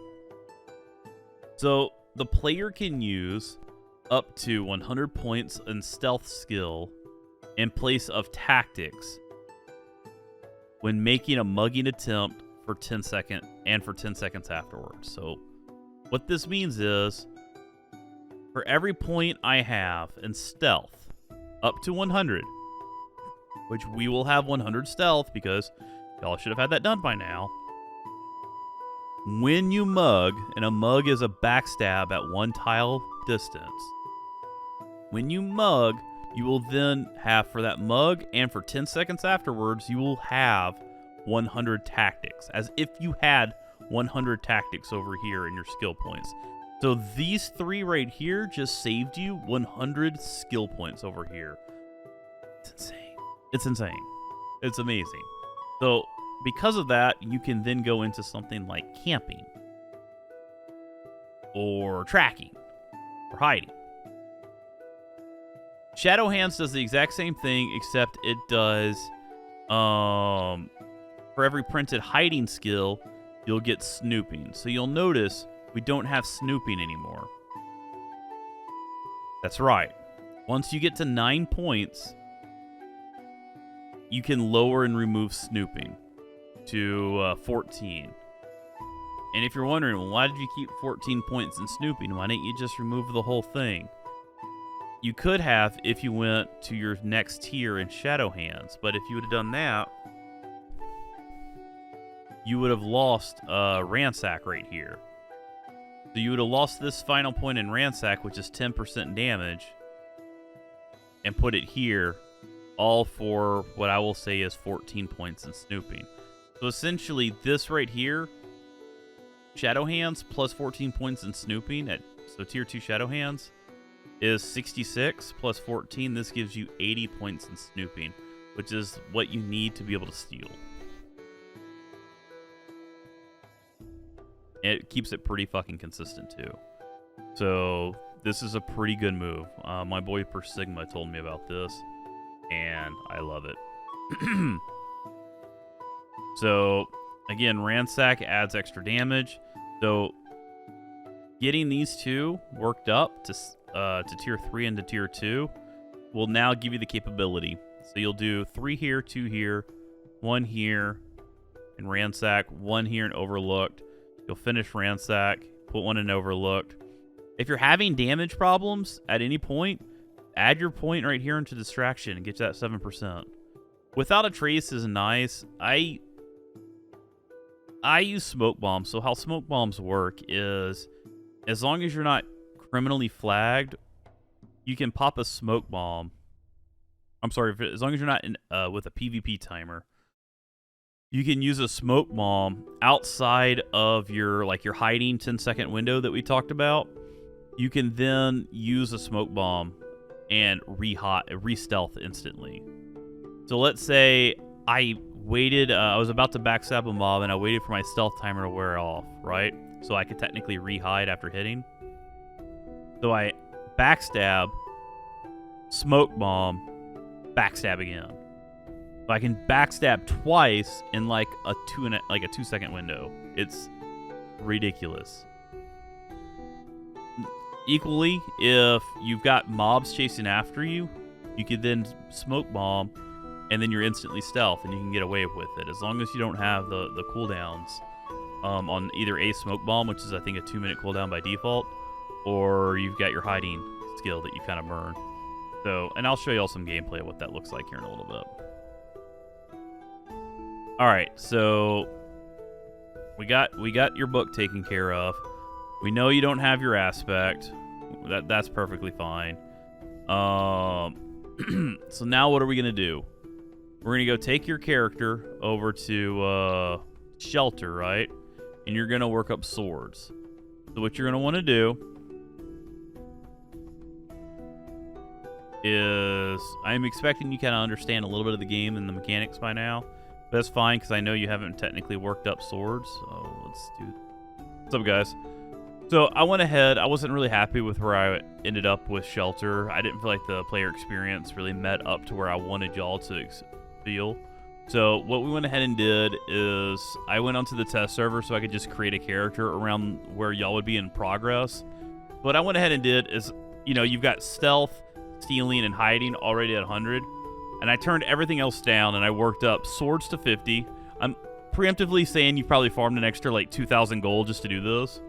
But swords I went ahead and paid to 50. Cracking I paid to 50. Healing I up to 50 temporarily. We will be lowering healing and lowering anatomy as well. But I wanted healing and anatomy for y'all when y'all went into Shelter Dungeon to be able to heal yourselves. It was very important to be able to do that. To which when I went down there originally, I didn't have that capability. It didn't go so well. So camping will be at 50. Arms lore will be at 50. Anatomy again, but we plan on lowering that. Magery has a little bit leftover points from when we leveled up Magery earlier. Snooping's at 34. And we're just going to leave that there for a little bit. And that's going to give you, with the 2 points of Shadow Hands, it's going to give you 100% to Snooping. Obviously, lower this when you're comfortable. Lower Snooping down to 14, so you'll have the 80, as we talked about earlier. And then Alchemy is at 20. And the Alchemy will increase your healing pots by 20%. So that's kind of a nice thing to have. So where I'm at right now, I'm in Prevelia. I'm just going to go in here. I'm going to buy a training sword real quick. And then we're going to head over to Shelter. So a couple of things I'm doing different. I'm going to go ahead and buy. And the training swords are all the way at the bottom. So we got the training sword. I do have a weapon equipped. Just a kite shield. If you can buy any type of shield, whatever. And also make sure you have some armor on when you go and do this. If you can buy a cheap set. I hate having to do this. But if you can find and buy a cheap set of plate armor, I think it's this guy maybe right here. The armor. So if you can come down here and literally just say fuck it, and buy a cheap set of plate, it's worth it. I'll go ahead and do that just for y'all to have that experience. Why not? And not use this server generated gear. Even throw a shield on the ground. So let's say we went here and I just said plate, plate, plate, plate, plate. Plate. And they get shields. Same metal shield. This costs 400 gold.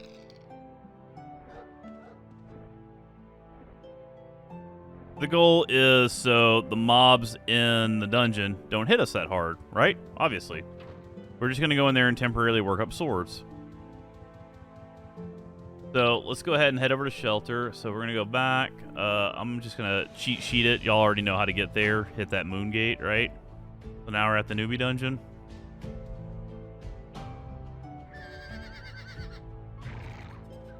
Alright, so we do have our script that we made right here.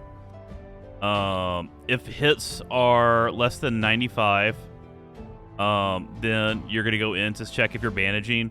If you're not bandaging, you're going to go ahead and bandage yourself. So essentially, this is going to check constantly. Hey, if you're less than 100 hit points, so we're at 100 hit points and 100 dexterity on this character. If you need to shift this around, you should, but you should already be at 100 by now on your hit points. So as long as you're below 5 hit points, it's going to continuously reapply bandages. If you do hit below 30 hit points, it's going to drink a potion.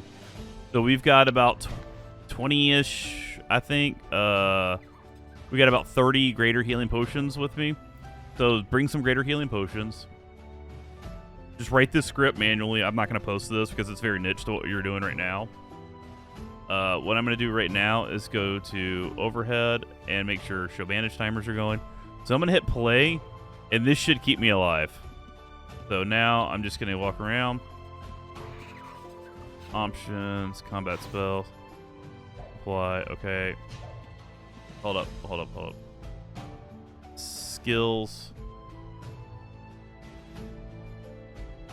Down. Okay.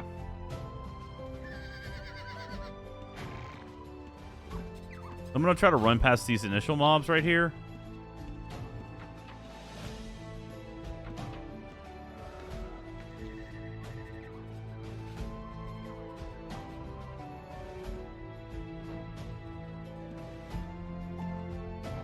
So I hid right here so I can de-aggro those mobs because I don't want to fight them. These plant things can't move. What I'm going to do is I'm going to walk in here, grab this frog. I'm going to come over to this corner right here. So the goal for this, guys, is players will run through this door, and this door quite often. Be cognizant of when players are coming through here, because they're going to come through here with random fucking mobs, and you don't want to deal with that, right? So come into this room right here in shelter and find the giant frogs, not colossus. If you do, colossus or whatever, but find a giant frog, all right? And essentially why we want to hit this frog is these frogs heal themselves. So when we're in plate armor, this is already a day and night difference because I went down there and boned. I didn't have a shield on. I didn't really prepare the original video, and it did not go well. So this is cheap vendor plate right here. We went ahead and got our skills already worked up to 50. So now all you got to do is sit back and chill. So we're going to turn our show skill games on. And I'll show you what this looks like. Let me move my camera real quick. So right here, you can see my skills this is a percent. As I swing, every time I swing, we're trying to get arms lore, we're trying to get swords, we're trying to get all this stuff. This will get arms lore, and this will get your swords to 80, which is our current goal right now, is just to level that.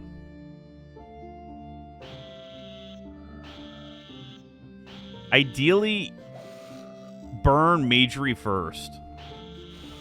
I was lowering anatomy first, and I'm gonna go ahead and lower magery first. Just go ahead and get out of here. It doesn't really have a place of what I'm doing. It also will burn off this tactics, will burn off this parrying as well. So get magery out of here.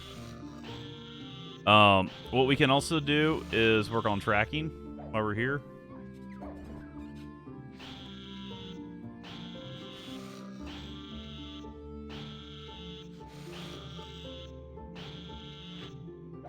As I mentioned earlier, we'll just go ahead and track reds and make sure we have all this stuff clicked. Hunting mode, new and no arrow, new, no target. Always get closest. Begin hunting. So now I'm working up tracking as well. If we add some tinder, we could double click tinder right now and be working on camping right now, but I didn't grab any tinder. All you need to do is to get tinder is, I mentioned earlier, you can craft it, I believe, on a carpenter. But if you really want to get it, you can take your dagger and double click your dagger. If you double click your dagger and then you could click a tree, it'll just peel one tinder off. So super easy there.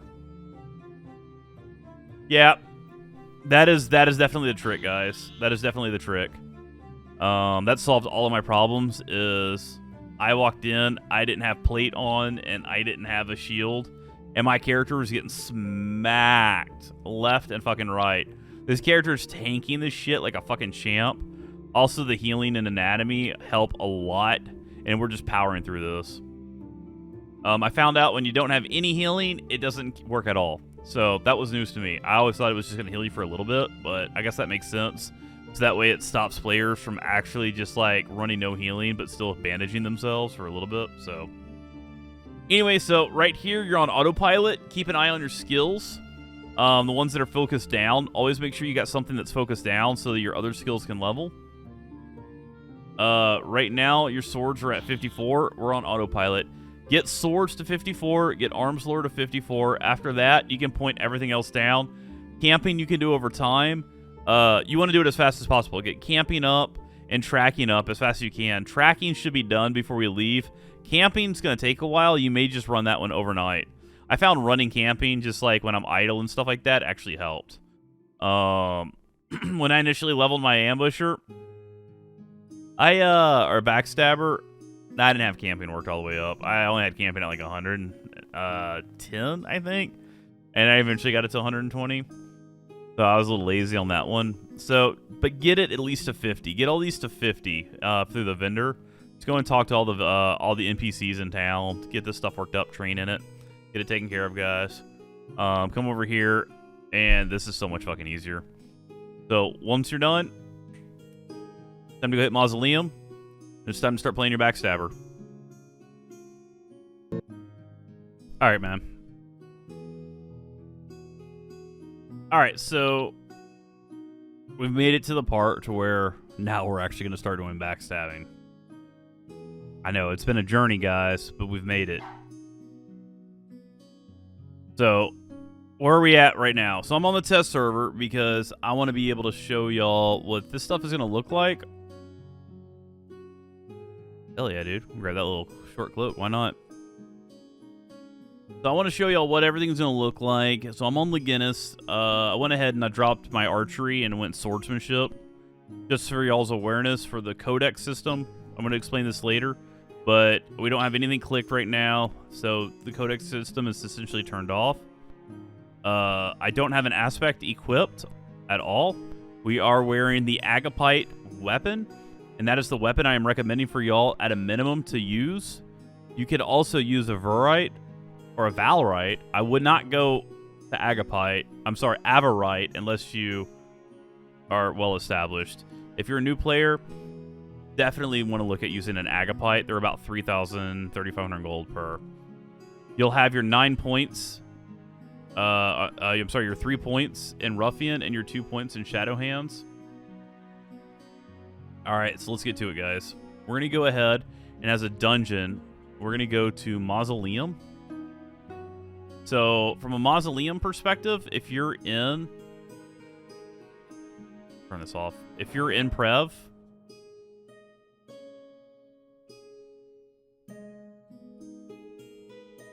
So you head straight south out of Prevelia. You keep on that road straight south past these little 4-point towers. You'll recognize when you see them. You're going straight south until you get to the mountain range. Then you're going to that mountain range. You'll go through the fort, and you'll button hook right back up in here, and there's Mausoleum. Equally, and this may be a little bit shorter. If you went from Horseshoe Bay and just went straight west out of Horseshoe Bay, and then ran through this little path right here, this will probably be the safest route. So I'd probably take Horseshoe Bay. But I'll see y'all at Moss. I ain't running that shit. I'll let y'all do the adventuring.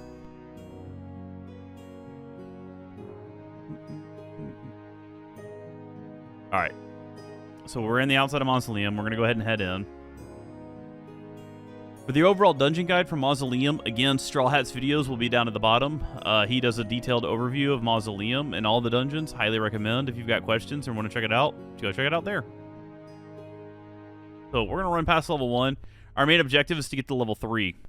I want y'all farming in level 3 portions of dungeons.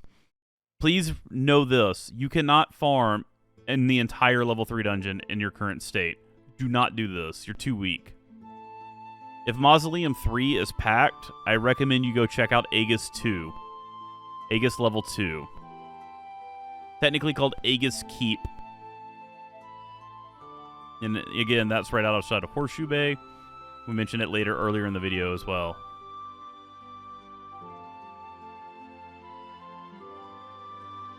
Oh, yeah, that was fun. That was fucking smart. Let's go ahead and smoke. That was a smoke bomb right there. We went ahead and smoke bomb because I was getting a little careless. We're going to go ahead and get my health reset. All right, so now we're on level 3.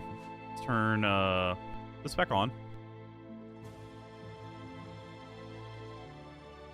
All right. So let's talk build.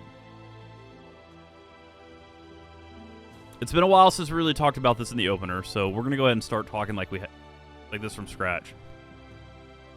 This build revolves around ambushing monsters, obviously. I think we know that one by now. So how does that work? You need to first hide.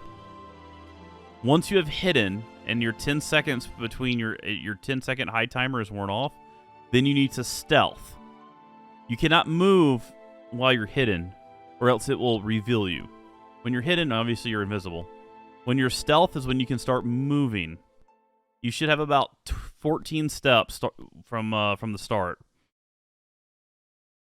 While stealth, you'll want to have your weapon equipped, and you're going to make your way up to the monster. This apparition. This apparition and the banshees are right here in this room are the monsters we're going to be farming. So we've got 1 step left. We're good. So then we're going to attack this monster. When we attack this monster, given our current state, all I need you to focus on is the core element of the game of the assassin gameplay. Hit, break line of sight, hide, stealth. There's 4 steps to this build that I need you to focus on. Typically I say 3, but I need you to understand the core mechanics of hide, so I'm including it. Hit, break line of sight, hide, stealth. Hit, break line of sight, hide, stealth. That's all you're going to do. Do not swing your weapon again. You will get 1 hit, get the fuck out of dodge. If you stick around, you're going to find out. And you're going to find out real quick. You're going to find out that you got to go buy another $3,500 halberd because you just died. Alright. So now I just had a re-stealth right here. So I need to be aware that I cannot hide again until this timer is done. So I'm going to play cautious. This is the first mob I've killed like this. So we're going to hit. We're going to move. Hide. Break line of sight. And now we're hidden. Not bad though, right guys? Not bad. Do not have aspect equipped. I will just go ahead and put cleave on just so no one can call bullshit that it's one of these other ones. We'll turn cleave on. Cleave hits extra damage to a second target, and we're not doing that right now. And again, we've only got the 9 points spent. So that's how much damage we just did with 1. We're going to walk up. We've stealthed. We're going to walk up.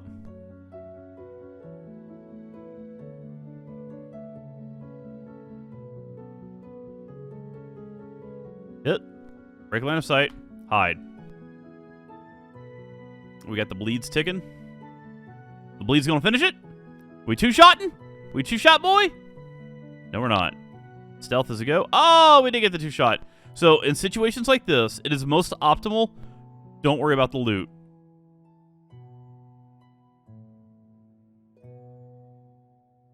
Hit.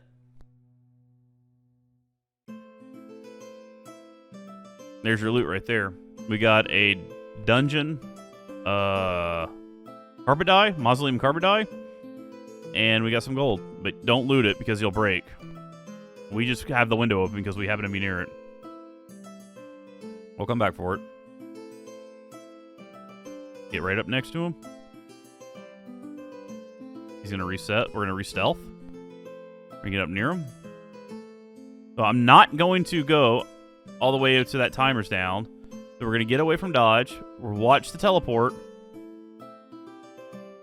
Let's talk about this mob's mechanic. The apparition's mechanics. The apparition has a chant, or his ability is when he'll cast a spell and teleport on top of you, and then hit an AoE. It's kind of like an open cone in front of him. It may be a full PB AoE, point blank AoE, but to my knowledge, it's like a wide ass cone. The trick with that, just when he teleports, just keep moving. If you stop moving or you get hung on one of these pillars, you're going to get hit. And it hits you hard. It's going to hit you hard, guys. You don't have... Your defenses come from your aspect. So, let's get set up.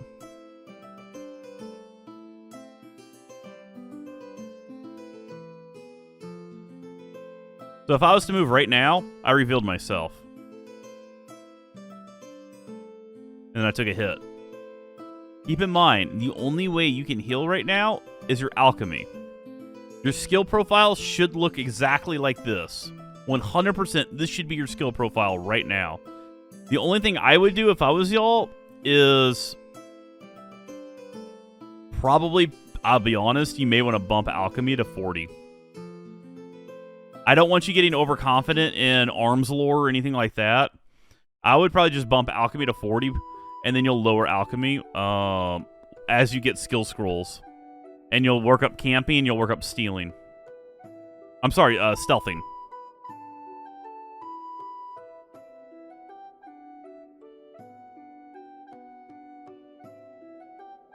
Pop. Oh, we did get the bleed. We got the bleed on him. He's dead. Ooh, ooh, ooh. Oh, ooh, ooh. I got the aggro on the other guy. So, let's talk about how the mobs work. So, how Mob Sentry works in this game is they kind of scan. Not like literally on a circular radar, but they have like a low scan rate and a low reaction timer. So, let's say there's this guy right here. I'm going to pop stealth, and then I'm going to re-stealth in front of him. So you saw me take those couple of steps. I popped out, and I was able to re-stealth. It takes about a second or so for mobs to mostly recognize that you're there. And then once they become active, this is key. Once they become active, I'm going to go into war mode, and I'm going to double-click this mob. He's still a distance from me. So see how now he's starting to pace around? He's pacing now. This mob is now activated. If I was to go in front of him and try to hide again... Oh. Well, he looked at me. If I didn't do that any quicker, he would have attacked me. Which is good. I don't want that to happen because he will kill me. I'm too weak right now to take that shit on. We're not killing him. Probably could. Hey, fuck it. Let's try. Why not? Where's our hiding spot gonna be?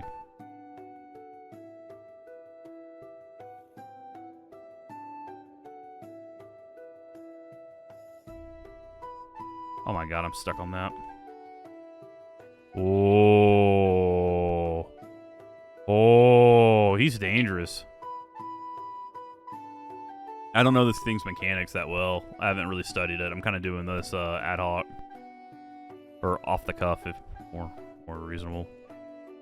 Alright, so I'm not going to fuck with him. Because I would have to run from him into there, and then that thing's going to attack me. There's a Blightmare right there, and really my only way back is to go back here. Which these mobs are probably starting to respawn. So that's okay. So, alright guys. So, when the mobs become activated, just treat them as they will have more of a rapid scan. And they're going to be attacking on sight. Where these mobs, when they're more stationary, they're kind of like in like almost AFK mode. They may path a little bit, but let's just say they're kind of like the game hasn't like said start burning resources. Is probably a good way to say it. We're going to do that, hit him. We're going to hide or drink a health pot. We're going to get 13 tiles away, and then we're going to stealth. So once we get so many tiles away, you can stealth. You don't have to break a line of sight because you've gone far enough to consider line of sight gone. I don't know if these columns break line of sight in here. Most columns in the game don't. You could try it.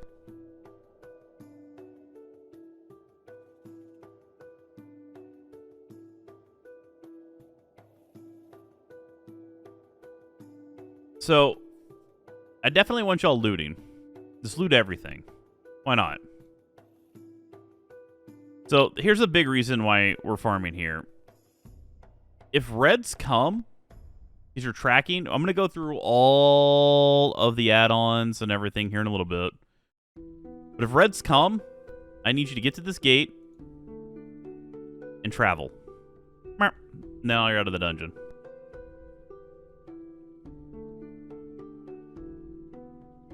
Mausoleum.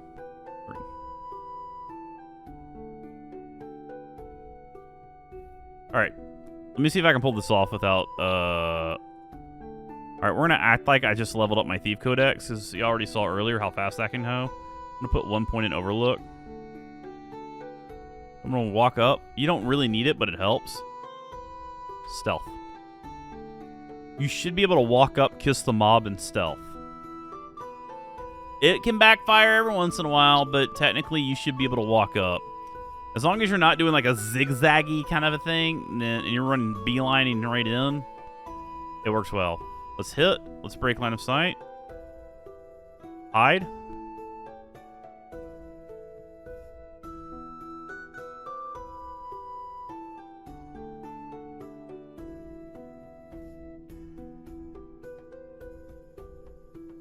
I need to get a thing for bleed so I can track it. So we're going to get up on him again. We're going to hit. We're going to run. He's going to teleport. Keep moving, keep moving. There you go. There's that AoE. All right. That should be line of sight. Nope, that's not line of sight. All right.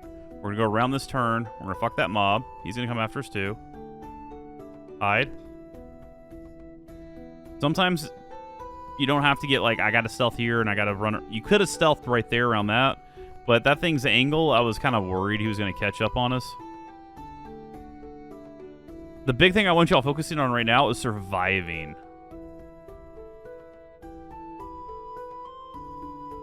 You know, I said this in an earlier video. I really like it. I need y'all to build confidence, but know your limits. So, don't be afraid to take the risk, but at the same time, kind of know what your limitations are. Like, I know I could get cute as shit with this mob. Like, for instance, let me go up to this one. That other boy, he died somewhere. He must have been bleeding. I don't see him. So I'm going to walk up to this guy. I'm going to hit. I'm going to stealth. I'm going to wait a couple seconds. Then I'm going to hit again. And the reason I waited is because he's going to do that, and I wanted the stealth to burn down so I could get around that turn. So I figured it'd cost me about, 5 seconds-ish.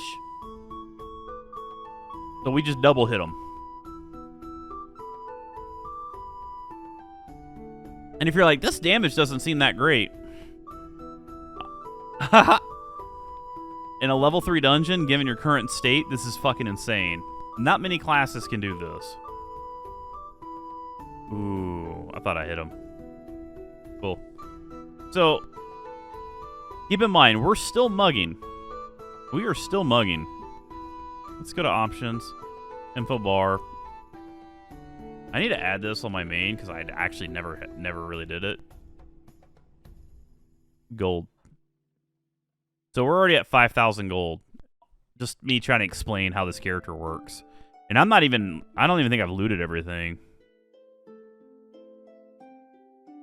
2 corpses. Got that one. There's a corpse back here. 700 gold right there. But you gotta remember, is when we backstab, we're also mugging. So we're getting the gold that we were still getting from when we were leveling. We're still getting that. You don't see it going above my head because I'm done leveling the codex. You will see it. You'll be getting codex experience.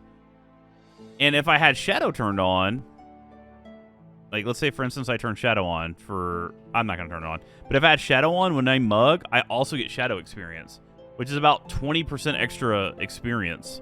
Oh, it's insane. Alright, so I hid right before then. So we're gonna kite for a little bit. I think we got the hamstring off. So we're just gonna wait right here, and then we're stealth. Hit, break line of sight, hide, stealth. What comes back and bites you in the ass is doing that right there. Take advantage since we accidentally broke it, is moving too fast. If you move too fast, you won't be hidden or in stealth, and if you're not in stealth, you'll break, and then you got to reset the whole timer again. That's why, and I'll go over it here in a minute, the razor stuff. I have a razor script, and I didn't do this until like tier 10 shadow. I created a script to where it literally, because I would forget. As a streamer, I'm constantly back and forth between chat. I would forget if I was hidden or if I was stealth. And I didn't know if I hit it or not. And it's a big fuck you if I don't get it right. Because if I take the step and I was hidden, then I'm break. If I cast hide, if I cast stealth, but I was already stealth, all I just did was burn my timer.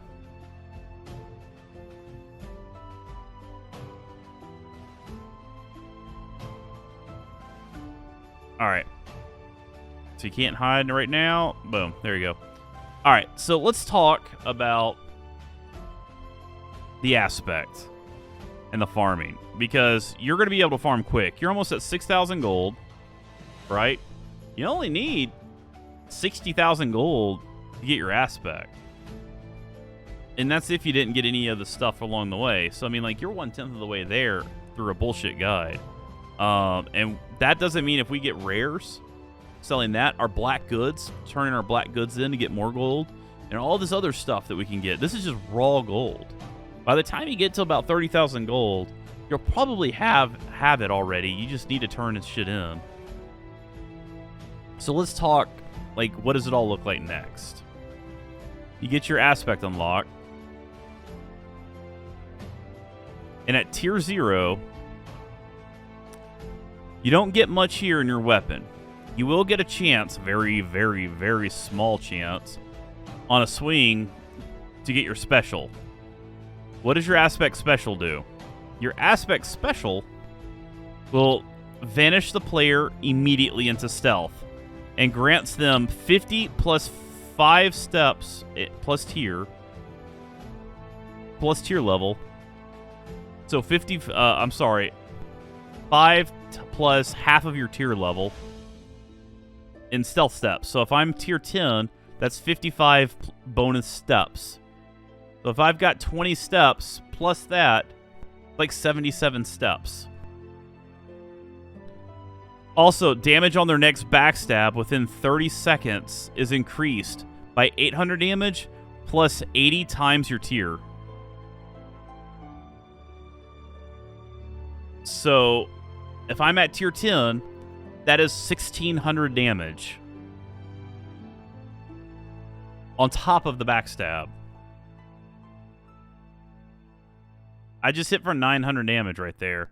So at tier 0, if you procced, you would double your damage right there. That's incredibly powerful. Plus, technically, you vanish. So it's going to be like, you hit, you instantly vanish, and then you get to hit again. And if the mob's still not dead, smoke bomb. Beam them again. Fuck it. Alright. This is really good. This is also going to give you accuracy bonus and tactics. The reason why I pressed getting an Agapite weapon and just going ham on it is because if you look, right now, and if you go to help, let me equip the weapon, because my razor scripts disarm me. If you go to player stats and you look at my melee, and you assume backstab, I only have an 84% chance to hit. That means there's a 16% chance when we go to backstab right here, we're going to miss. Missing does not feel good on this build. It feels horrible. So the accuracy that you're going to get from this and then from your weapon codexes is going to make that like 180%. So you get bonus accuracy from here. Equally on you get bonus tactics, which is going to increase your damage. And then also, armor rating you get on every aspect. I want you to focus here. Backstab, accuracy, damage, and damage resistance bonus for 10 seconds. So when you backstab, it'll have 12% extra accuracy, 12% extra damage, and you'll take 12% less damage for the backstab and 10 additional seconds. That's the Super Saiyan mechanic kicking in. So not only do you have your weapon or your Thief Codex giving you a 10-second window for all those tactics and everything, your aspect or armor will also be giving you this. And that increases 3.75% per tier. But tier 10, that is like 37.5 plus 12.5, which I'm pretty sure is 40%. So that's 40% extra damage, extra accuracy, and extra damage resistance for 10 seconds. 10 seconds, you take 40% reduced damage. That's like Shield Wall in World of Warcraft. That's insane. Also, you'll have a chance on Stealth Step to restore 5 hit points. And I'm like, and I know what you're thinking, 5 hit points? When you take 4 steps in a row and that thing procs every time, that's 20 hit points. When your aspect procs, you get 70 steps. So essentially, this gives you the means, especially as you level up higher, it can really get a high in your proc chance because it's 2% per tier. So at tier 10, again, that's 26% chance per step to heal yourself. Like literally, write numbers 1, 2, 3, and 4 and pick one of those. If you were right, you heal yourself. Pick it again. Pick it again. Pick it again. Pick it again. Do that 15 times per reset. This is going to keep you alive almost all the time. You can peel so much damage off just from that alone. Also, you're going to get bonus stealth steps. So this is how you get like 20 steps and stuff like that. I think at tier 14, you can move infinitely in stealth. Because you will have enough steps to where you can walk a straight line, and you'll have more steps. You cannot walk your steps faster than the 10-second cooldown to reset stealth. And that's at tier 14. So that's how your aspect works. Now your weapon codex. We're going to go swords for first. I'm going to pressure you to do swords. You can do whatever you want. I'm going to pressure you to do swords because I'm not going to talk about the other ones. Level aggressive first. Do not listen to other guys that talk about flaying. Flaying is what you're going to want to do when you have a higher aspect, when you've got all your percent chance to hit, and you're doing extra damage and everything. So what does aggressive do? For every tier in aggressive, you will get 3.5 per rank of accuracy and damage. But you're going to take 1% more damage. You don't take any damage. What do you care? Also, when we spec, and there's that 1 point in distraction, you know, our in-game build, right? That just countered all of the negativity from aggressive. So now, you go over here, that's 1, 2, 3, 4, 5. Let's say we've got 2, right? That's 7% more damage, 7% more accuracy. At 4, that's 14%. You see where I'm going? It stacks up. So you're going to definitely want your sword codex as fast as you can. So that's most of the in-game systems right there kind of explained. And then the only in-game system we haven't explained, and this is going to take you a little while, and don't worry about rushing to get it, but get it once you can, is your mastery chain. As you level and get experience, and this will be happening, you'll be getting the experience in the background even without your mastery chain. So you may, by the time you unlock your mastery chain, because this is like 200,000 gold just to get the chain. It's something ridiculous. You may have like the first link or first 2 links already unlocked. That's perfectly fine. You still have to go buy a link, by the way, to put it in here. These links cost me roughly about 200,000 gold per link. However, I've got my first 10 done, and you can put up to 10 of the same link in your overall build, 30 links total. So my bronze links, there's 3 tiers of links. My bronze links gave me 20% backstab damage. You have to get links for backstab damage to add backstab damage. There's like hundreds of different types of links. So essentially, how I did it is I did societies, and I bought reforge kits for 25 society points to save me on the 100k investment for the reforge. And I bought a shit link that does nothing good for you. I bought one of those at 100k each, or I think it was technically 90k. So I spent 900,000 gold on my links because I bought them all when I started playing this this build. I bought all 10. Because when I started, was just about to hit. I was like halfway to my 10th link, so I said, "Fuck it," I went and bought all 10. And then I bought all the reforge kits. So I spent 250 points in reforging. Yeah, so money equivalent wise, I spent about 2 million gold on those links. So don't hurry to it, but when you get there, you get there. The link is the mastery link system is like the final in-game system of all of it. So there's a lot of videos on like how to level up your aspect and stuff like that, but essentially to unlock it, you'll need, like, to unlock your aspect, you'll need an aspect kit, 4 cores, and 2 distills. Distillery is just an extract that's been crafted by an alchemist There's no extra ingredients to it. It's literally an alchemist just takes an extract, clicks a button, and creates a distill. So buy whichever one between the two are cheapest, and then go find an alchemist if you buy an extract. Get all those things in your inventory, double-click it, and you'll unlock it.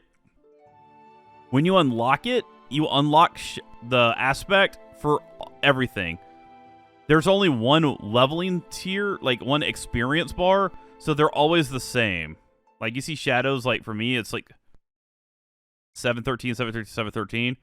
It's weird because you could think, oh, well, this is going to get that experience, and this my level on my weapon go differently than my armor. It's all the same. It's just showing it 3 fucking times, so it's a little weird. And then when you finally get it, you'll double-click it right here to turn it onto your armor, and you'll double-click it right here to turn it on your weapon. Because in theory, you can actually wield multiple things. Like, I could go lyric aspect, my weapon, and shadow aspect on my armor. I don't want to, but you can. So now that I've got that turned on, you can walk around. And the big thing here is once you get that turned on, let's look at your player skills again. I'm sorry. Your player stats. We'll go to melee. Backstab. So we went from an 84 to a 96% chance to hit. An 84 to a 96% chance to hit. So now we went from a 16% chance to miss to a 3.5% chance to miss. Just by turning on your aspect to tiers 0 by unlocking it. After like 1.5 runs, you should be at tier 1. Tier 1 will go very quick on this build. You're like, I'm gonna level with you guys. You're not supposed to be killing these mobs at tier 0. You're supposed to be on like Aegis 1, maybe Aegis 2, killing mobs with your aspect when you're this new. The backstab is just that it has that much survivability. Because you don't have to worry about being hit.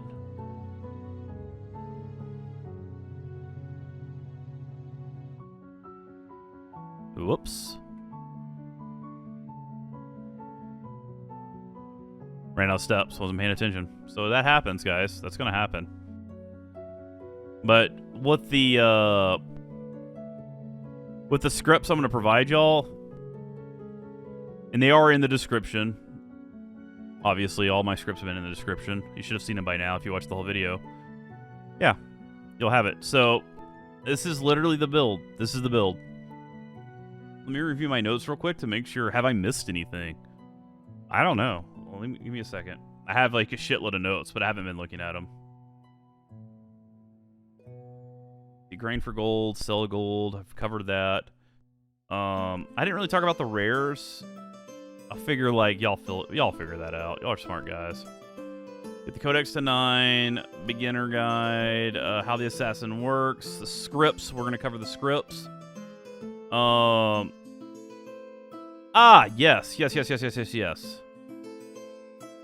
I'm not gonna talk about that. I'm starting to lose my voice. Talk about Outlands monsters and armor rating. All right, so let me find it on the wiki. So on their website, I think it was what wiki, and then on their wiki, if you go to monsters.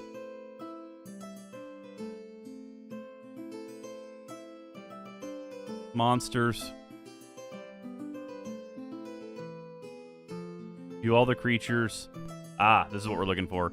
All right, so if you come here to this website, and I just showed you how to do it, this is what you're going to do. If you know how to take all this and put it into like a Google Sheets or an Excel, go fucking do that. I'm not explaining it. What you want to look for is monsters with 0 armor and in a hit point range that you believe you can one-shot. If not, that you can one-shot. So, like, in your current state, I know you can hit for 2,000 damage, because I just hit that last mob for 2,000 damage. But a 300 gold value is a little bit of bullshit. So, if you look, like, the The apparition right here is what we're killing. 0 armor, 4,000 hit points, 700 gold value. And I know what you're thinking. Oh man, that has 200 more gold value and 500 less hit points. Great, go find it. Go where the fuck you want. I don't care.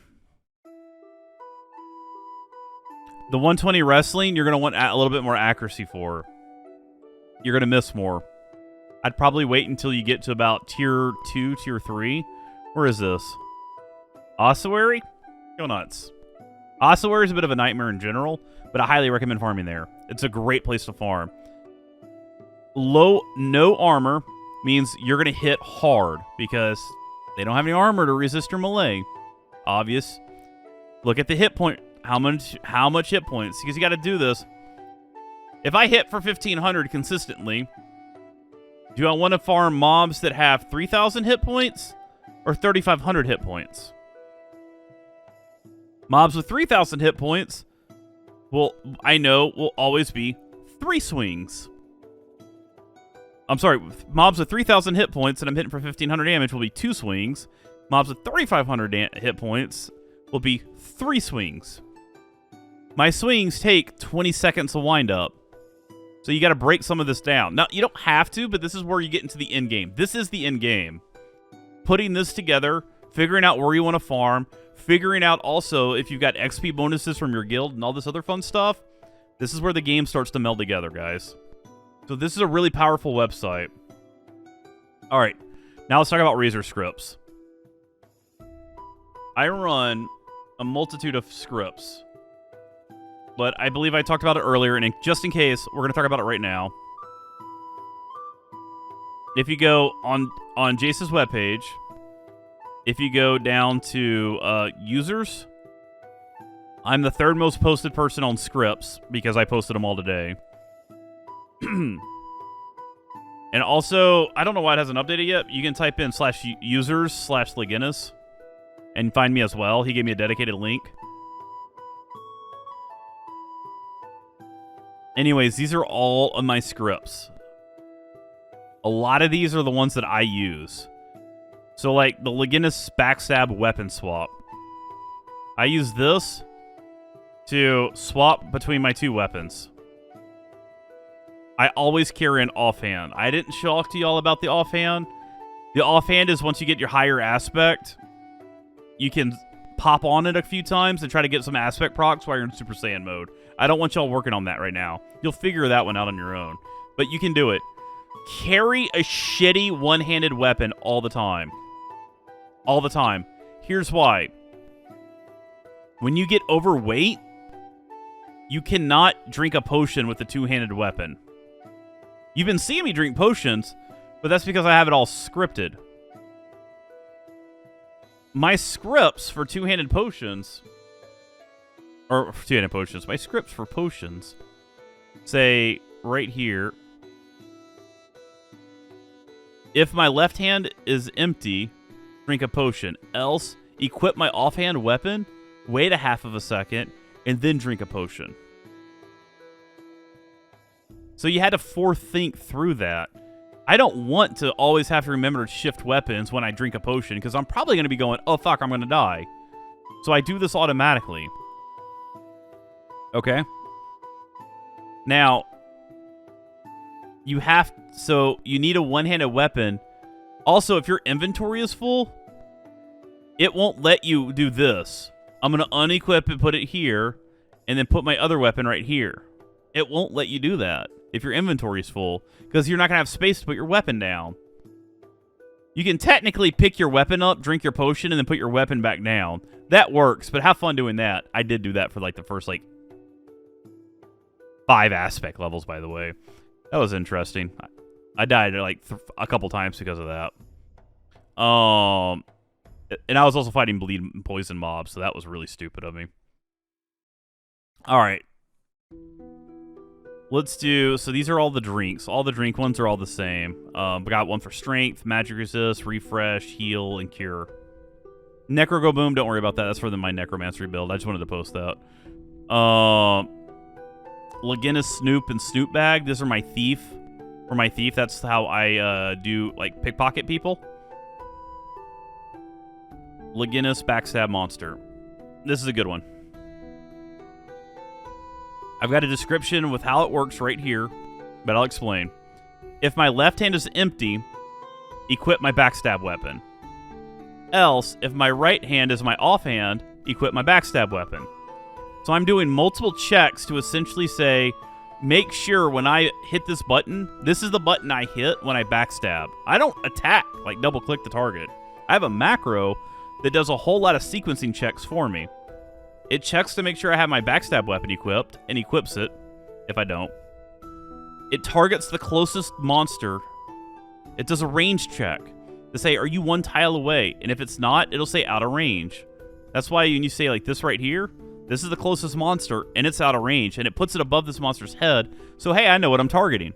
Now I know what I'm targeting. If I thought it was this thing I was shooting at, and all of a sudden it's over here, it's like, oh, now this is one.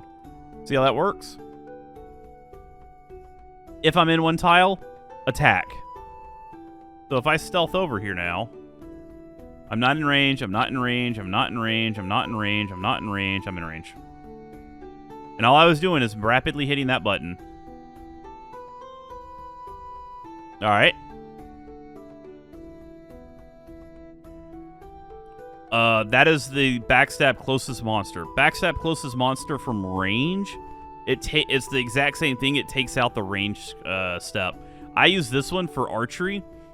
This would be good as well if you were doing archery with tactics. I use this for some niche times where I knew I didn't need the tactics to kill the monster, or if I was running from the monster and I needed to attack a new closest monster to try to proc like an aspect or something like that. But I put this up there for y'all to be able to figure it out and weave it in. This one has saved me so much grief. Legenis' hide to stealth. And I even added error checking into it before I posted it because it wasn't here. I just always kind of knew about it. This is one button that will auto-hide. Oh, I'm sorry, it won't auto-hide. When you press it, it will hide. And it will make sure you go into stealth. It'll give you a countdown when you're going into stealth. It will also disarm you when you go into stealth. Now, it's really good, and the reason why that disarm is there is because if you have a bow or a crossbow equipped and you get hit by a random AoE, your character will auto-attack back from 9 yards away. Because you can get hit by AoEs while you're stealth. And then all of a sudden you just fucking wasted your disarm. You wasted your cooldowns. If you weren't stealth and you were only hiding, you just shot an auto-attack with no bonus accuracy, which means you're probably going to miss. By the way, like, yeah, guys, don't attack unless you have that bonus to accuracy from stealth, from your aspect weapon going. If I walked up and tried to, like, let's see, if I walked up and tried to, like, attack this mob,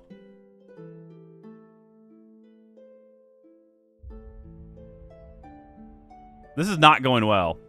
You see this? Wrong weapon. Let's talk about this weapon. This is not going to go well.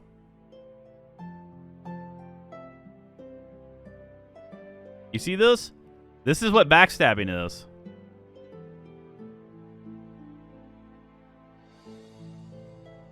He's got me. There's no way.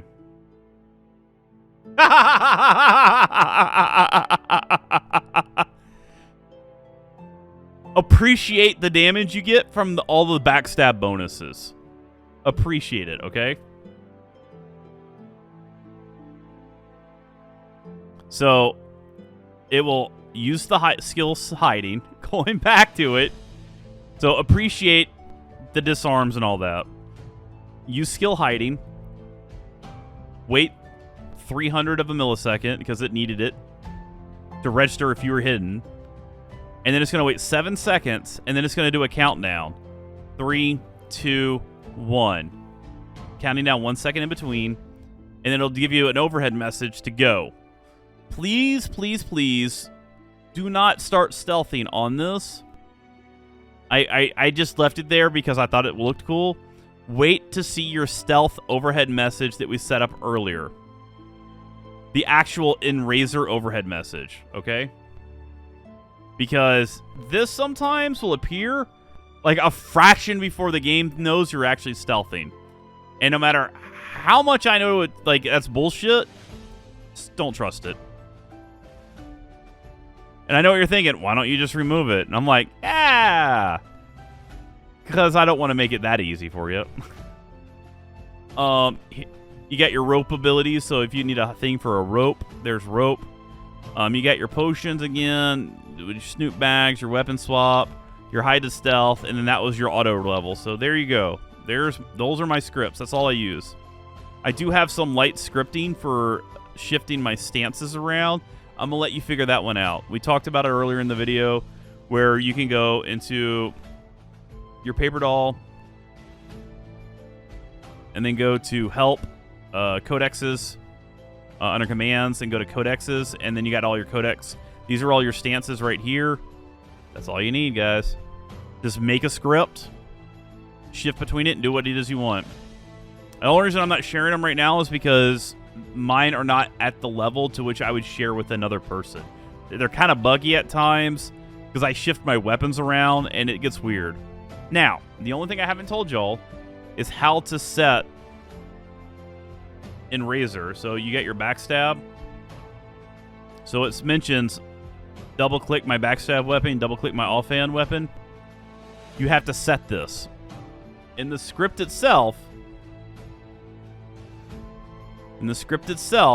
I have provided an imager link.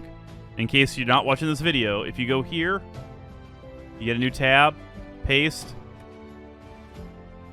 You go right here in Razor to scripts. You click on options. In your variables, you make sure that my offhand weapon or my backstab weapon is there exactly how it's written. If not, click add. Type in that fucking word. Or click an item and then type in that word and it'll create it. If you've lost your weapon and you need to re-update it to your new weapon because it's linked to a specific item ID, click retarget. Or you'd select my offhand. So in Razor, you would go to options. You would click, hey, I want my offhand. I would hit retarget. And then in game, I've got a target thing. And I would just go in here and target an item. It will not stop you from targeting a random fucking item in your inventory. Make sure you click on the right thing, or else your entire script profile will stop working. That's fun when that happens, by the way. Because it'll be like, I'm trying to equip my bear. Ah, it's too heavy. All right, guys. This has been an extraordinarily long video. I really, really, really hope that this guide has helped y'all out. I know it was incredibly long, and I wanted to make sure I went in as much detail to help out new players as I possibly could. If you're an experienced player and you watch this entire thing, you're my hero. You're my hero for putting up with half this shit. Unless you were just really happy to see someone doing making a comprehensive video like this. But anybody who watched this whole thing, like start to end, thank you. I will say one thing, and I know I hold myself to a very high standard. There was double the content of this video before I posted it. I reshot half of this stuff. I've discovered there was a clicking sound in my mic during the entire Mausoleum thing. I spent an hour and a half in Mausoleum doing stuff and explaining things. I didn't like it. I scrapped the whole thing and redid it. I've spent about 8 days now, 7 days now working on this video. I'm not trying to say like, oh, you worked hard. It was more work than I thought it was going to be. I'll put it this way. There's a lot of times I wanted to stop making this video, but I really wanted to produce it because I told people I was going to. But I know from a YouTube perspective, it could be better, but I'm so tired. I just want to get this shit out. So as much as I wanted to add an overlay, B-reels, and all this other shit into this video, I'll be honest, guys, it's so long. It's daunting to work on it that long. I could spend another month making this like the coolest fucking edited video ever. I'd rather just get the information to y'all, and then y'all are just like, fuck, this is a long video. So anyways, thank you so much for watching this. If you've made it this far, I'm going to say it again, and I'm not going to give the fucking transition. Please like and subscribe. I am going to make another one of these specifically for my mage. I don't know when. Maybe next month, but I will make one as far as how to work up a mage. If y'all like this kind of stuff, let me know. Let me know. I don't mind doing smaller videos that are like, hey, this is what the aspect system is and shit like that. Being this is my first video, I didn't have a whole lot of references. So I did give a reference to Kazuma's Thief Guide because I didn't want to spend 2 hours talking about a thief. And I gave reference to Straw Hat's guides because I like Straw Hat. He's been in my chat a lot. And he's got dungeon guides, and I'm not going to touch that shit. It's his niche, and I respect that. And quite frankly, I don't know anything about the dungeons anyways. Except what mobs to go kill. You'd be surprised. I'm still very new from that perspective. So, if y'all have any ideas, if you'd like to see something different, let me know in the comments below. If you'd like to see something, see a specific build, let me know as well. I'm open for any ideas. This is like the first real YouTube video I have ever made. It's been, I mean, I've put some stuff together before, like a little PvP montage, and I've put some, like, oh my god, my torch just dropped thing, which that was just clipping like a fucking end-to-end segment. This has been a project. I liked it, but it's very draining. It's draining because I put a tight deadline to this, and I didn't meet it. I'm about 3 days past my deadline. And it's been exhausting because I've been talking for about 12 hours now at my house. And I feel like I've lost my voice for the last hour and a half, and I haven't had any water, and I just didn't want to get up. So, anyways, guys, thank you so much. Please, if you also want to support the stream, I don't have any Patreon or all that shit. Just go check me out on Twitch. Like me on Twitch if you like the content. And if you do want to support it monetarily, just subscribe to me or throw a donation on my Twitch channel. It'll be linked below. Anyways, I'll see y'all in game. Cheers.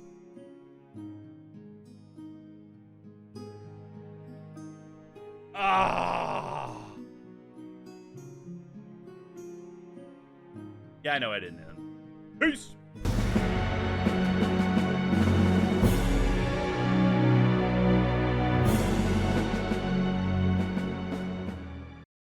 You will have a...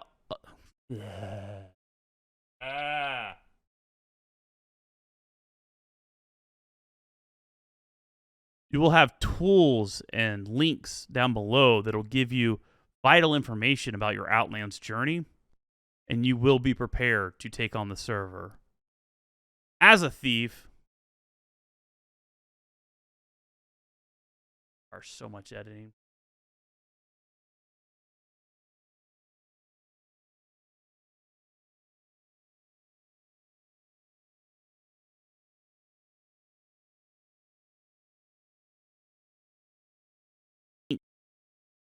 Oh yeah, and before I forget, don't forget to like and subscribe.